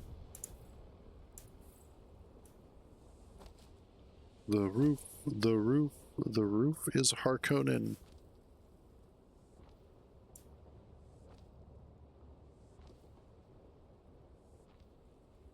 And I will say there's also a couple of pieces from the Harkonnen set that I don't like. Not from an aesthetic point of view, but from a functional sort of problem in trying to place them. The special blocks, this fucking thing right here, this abomination of a goddamn block, is almost impossible to put down in any meaningful way where you can actually utilize it for decoration without having to do some obscene shenanigans on placement. It is such a huge pain in the ass. I was going to use it at the front of the base to go underneath of the overhang, and it just refused to cooperate in any meaningful way. So I said, screw it, not worth it. But other than that, I really do like the way that the Harkonnen pieces look.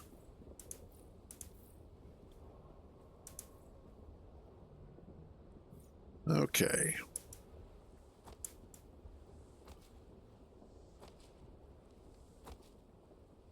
And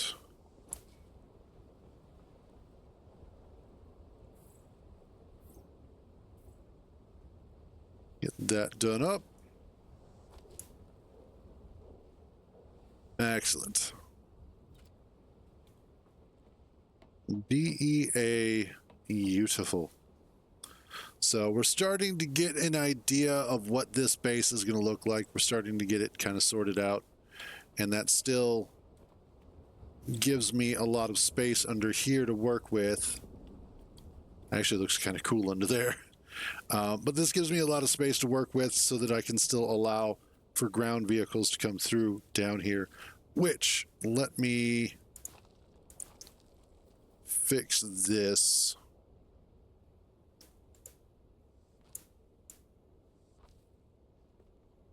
And get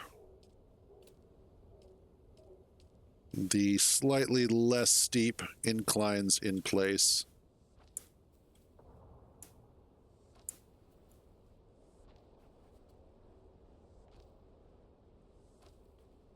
That way it's a little bit easier.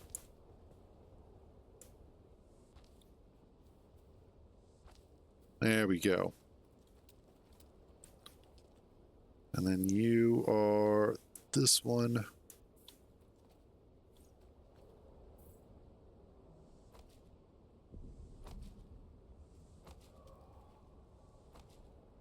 And we'll get the other side as well.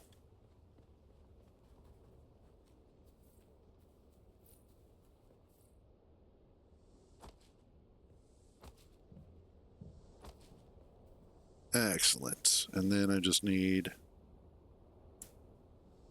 these little guys.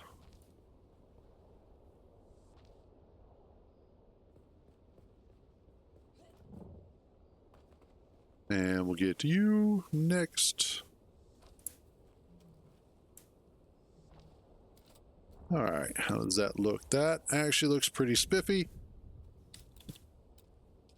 Then we grab, I guess it's one size fits wall. Eh?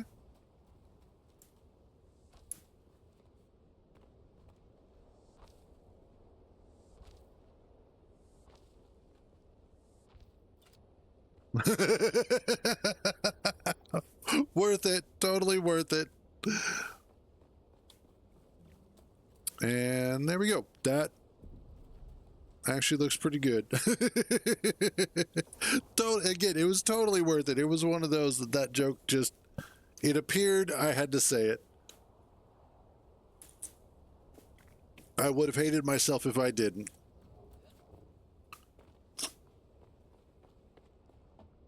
And then now,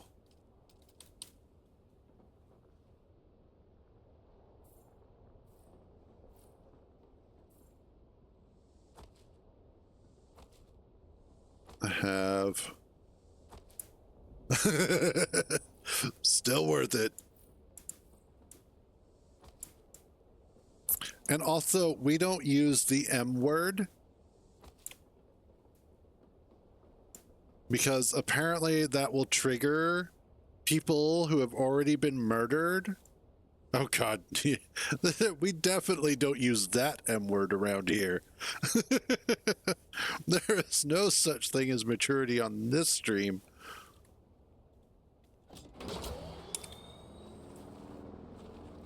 Let's get this guy out of the way.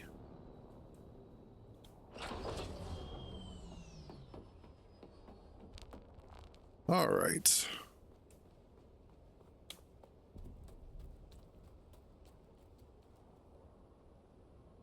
And yeah, so right now I just need more stuff and then I can continue building. What I also need, oh, that's right, I need to come up with a way to get from down here to up there without having to Shiga wire all the time.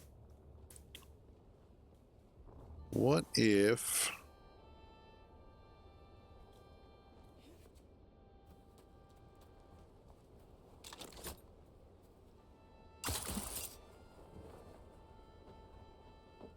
let's see. Because of the fact that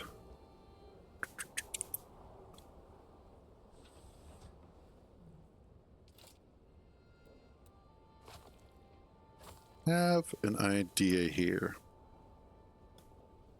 What if we go with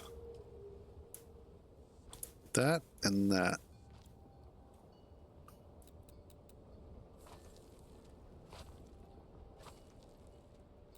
And then, whoops.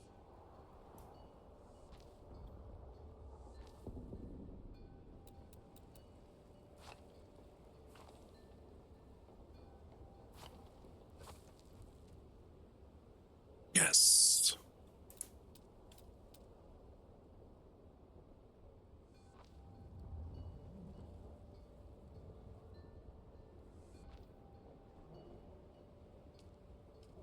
And then you.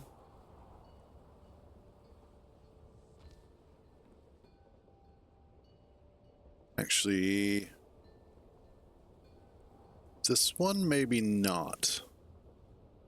No, this one isn't going to be this.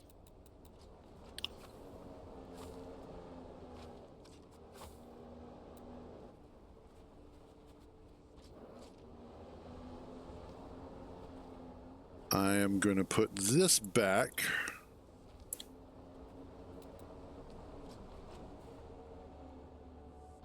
There we go. But this one, on the other hand, I'll go ahead and run this down eventually.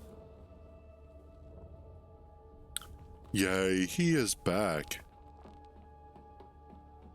And he brought the stuff with him. Plastone, yes. Max 26. Yes. Run it. 26. There you go. Where did you put the cocaine, George? Where did you put it? Let's see.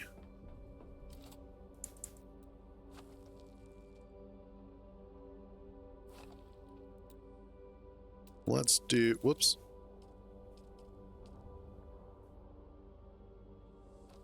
Put that there. Because why not?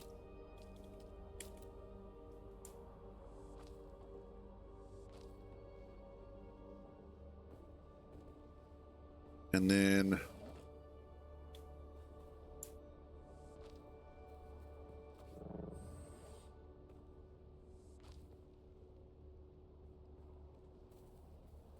yeah, there we go.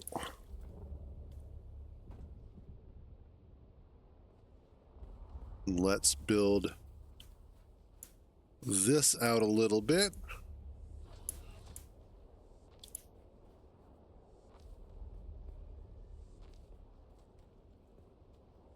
I'm not necessarily trying to create the biggest base, but I am trying to create one that is going to be interesting for people to look at as they come by. As they look at it and go, hey, that's actually kind of cool. Like, that's what I want people to experience when they see it.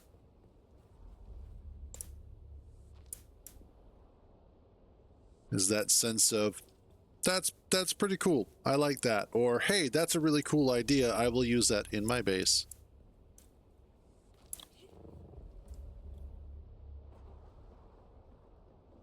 Next, I need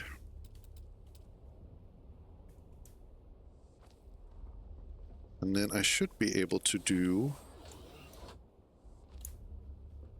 this.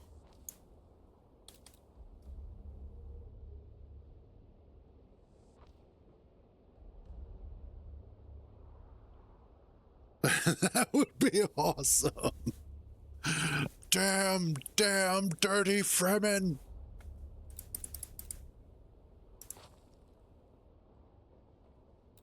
What if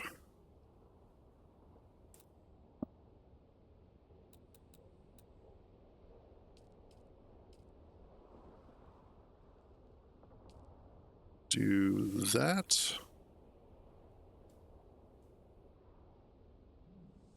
And that.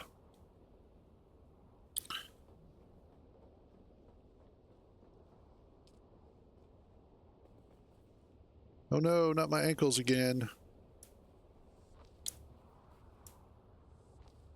Okay, but then for this, I'll just do regular walls.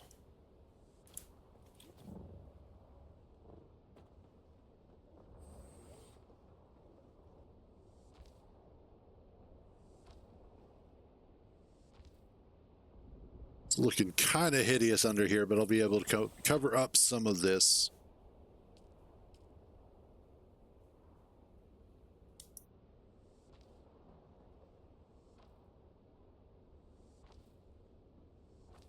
Like so.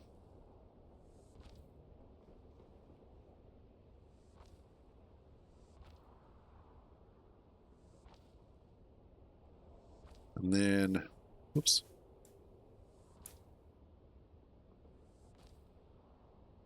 Yes. Because then what I can do is put walls around the outside of that, and it will look like it is a much more robust piece than it actually is. Which, yay! And then I really want the wedge walls.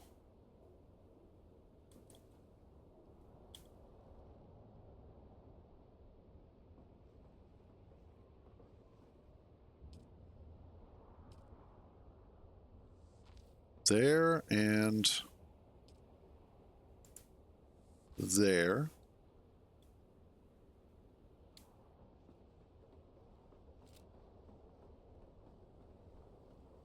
Okay, yeah. That still feels a little awkward, but I think it's just because of the way that these pieces do and do not fit together. There's not a whole lot I can do about that, which is frustrating.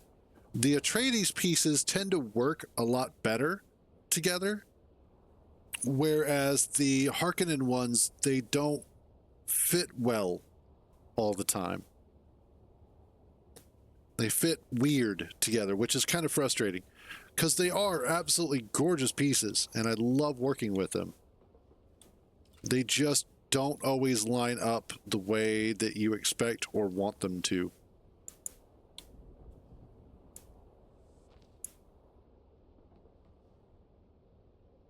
All right, let's get that there.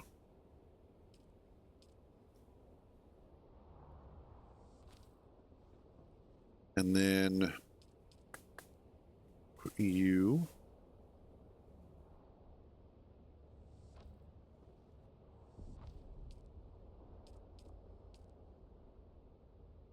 Nope. Oh, yeah, that's not going to work. Well, I mean, it is, but it isn't. Shazbot. Damn. I'm going to have to clean that out.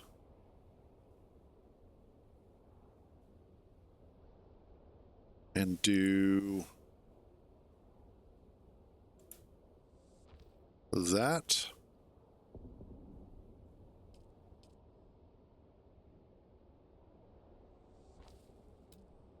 And then that. Actually, yeah, that'll be fine. That'll work. I can work with that.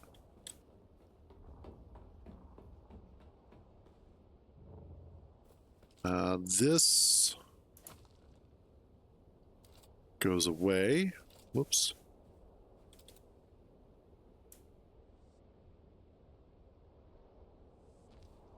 And we go for that.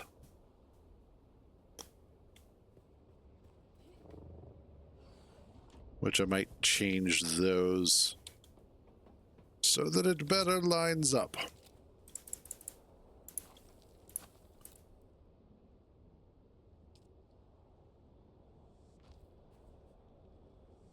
Okay.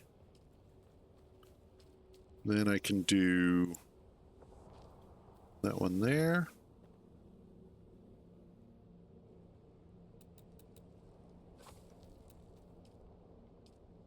Let's go for the windowed one.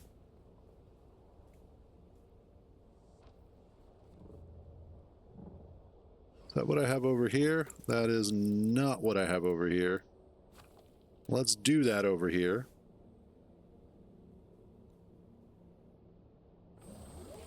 Were you happy with that?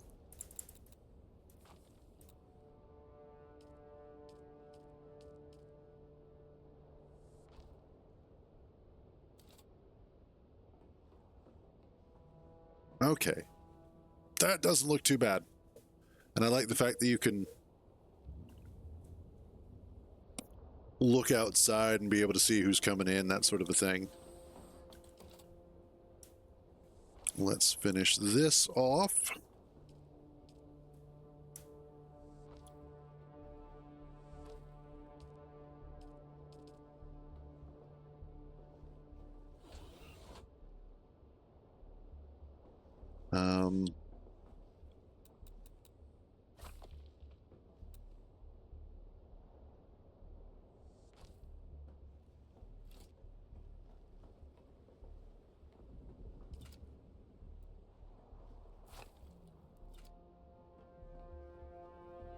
Alrighty then, we'll go with that.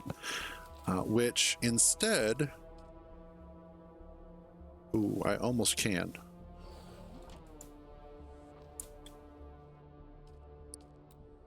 Nope, that's what I wanted.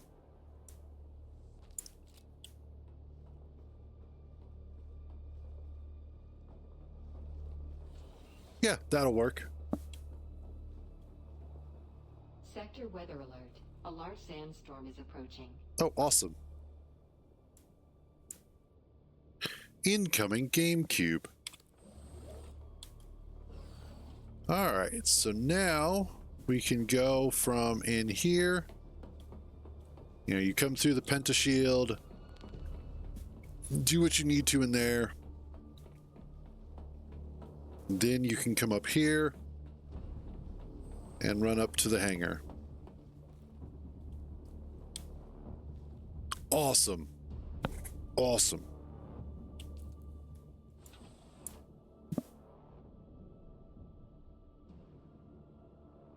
I still wish, and this is more of an architectural thing than anything else, I still wish that we had some sort of large actual glass plate that we could put up. Because I would love to cover the courtyard roof with that. And I know it exists within Dune. There was, when the Atreides family first shows up in Arrakeen, and they're going through the unpacking process. One of the parts of the book explains Jessica finding an arboretum, a greenhouse, if you will, that's attached to the main house. And that's where she gets a message from the Lady Fenring, who is also a Bene Gesserit herself, about a potential internal assassin within the family. But she mentions the fact that the glass of the Arboretum is actually designed, it's filter glass. So it takes the harsh light from the star that Arrakis orbits around and converts it into a gentler yellow light, very similar to what you would have found on, well, what you would find on Earth or what you would find on their old planet of Caladan. And so I know that that sort of thing exists within the Dune universe, to have shaped glass that is also incredibly strong. And especially if you're attached to some sort of house shields like we are here, then it stands to reason that you would have that available or have that ability in the game. It would be nice. Also, I really like the way that that looks and feels. So, with that said, let's finish this off. Give ourselves a little bit more of a floor down here.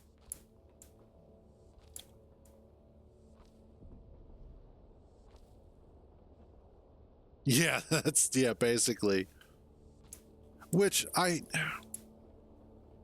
hope that Funcom adopts a similar DLC model to like Space Engineers, where yes, they have paid DLC, and yes, it will have all sorts of additional building blocks that are part of that paid DLC. But I really, really hope that they also bring out some free new blocks to go with it. I think, especially given the popularity of the game thus far, that would be in their best financial interest and help propel the game even further if people go, hey, okay, the game has DLC. Obviously, they're going to, you know, they have to pay for all the servers and whatnot somehow. But because of that, they also have fair business practices, and they're not trying to price gouge you or just steal all your money. So it would be nice if they went ahead and did something responsible. Will they? It's Funcom. It's hard to tell. If you look at the pricing structure of Conan Exiles, one would say that they probably won't do that. But, you know, we'll wait and see. All right, now, the next thing that I want to do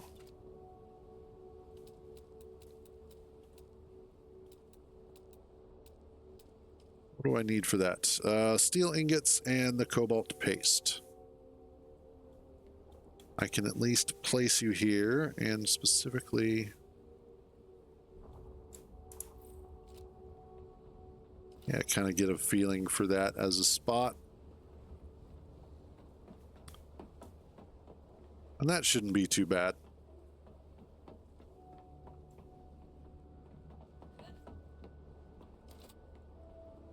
Okay.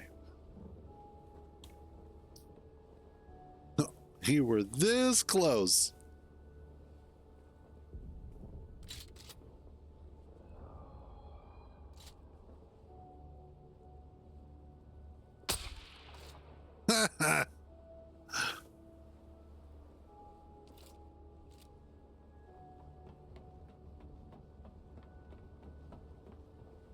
But yeah, I am absolutely liking the way that this is coming along.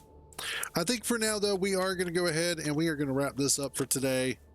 We actually got quite a lot done between doing the story missions and finding out some interesting facts about ourselves to getting more of the base put together. And everything in between, we've actually done quite a lot of work. I'm really happy with how this has been turning out. It's been a lot of fun so far. And yeah, we'll have to see how that continues. Other than that, though, that is going to be it for today. As always, thank you all for joining me in these misadventures. So glad to have you guys along for the ride. You all have a wonderful day. Stay out of trouble. And remember, if you get caught, I don't know you. I will catch you guys tomorrow.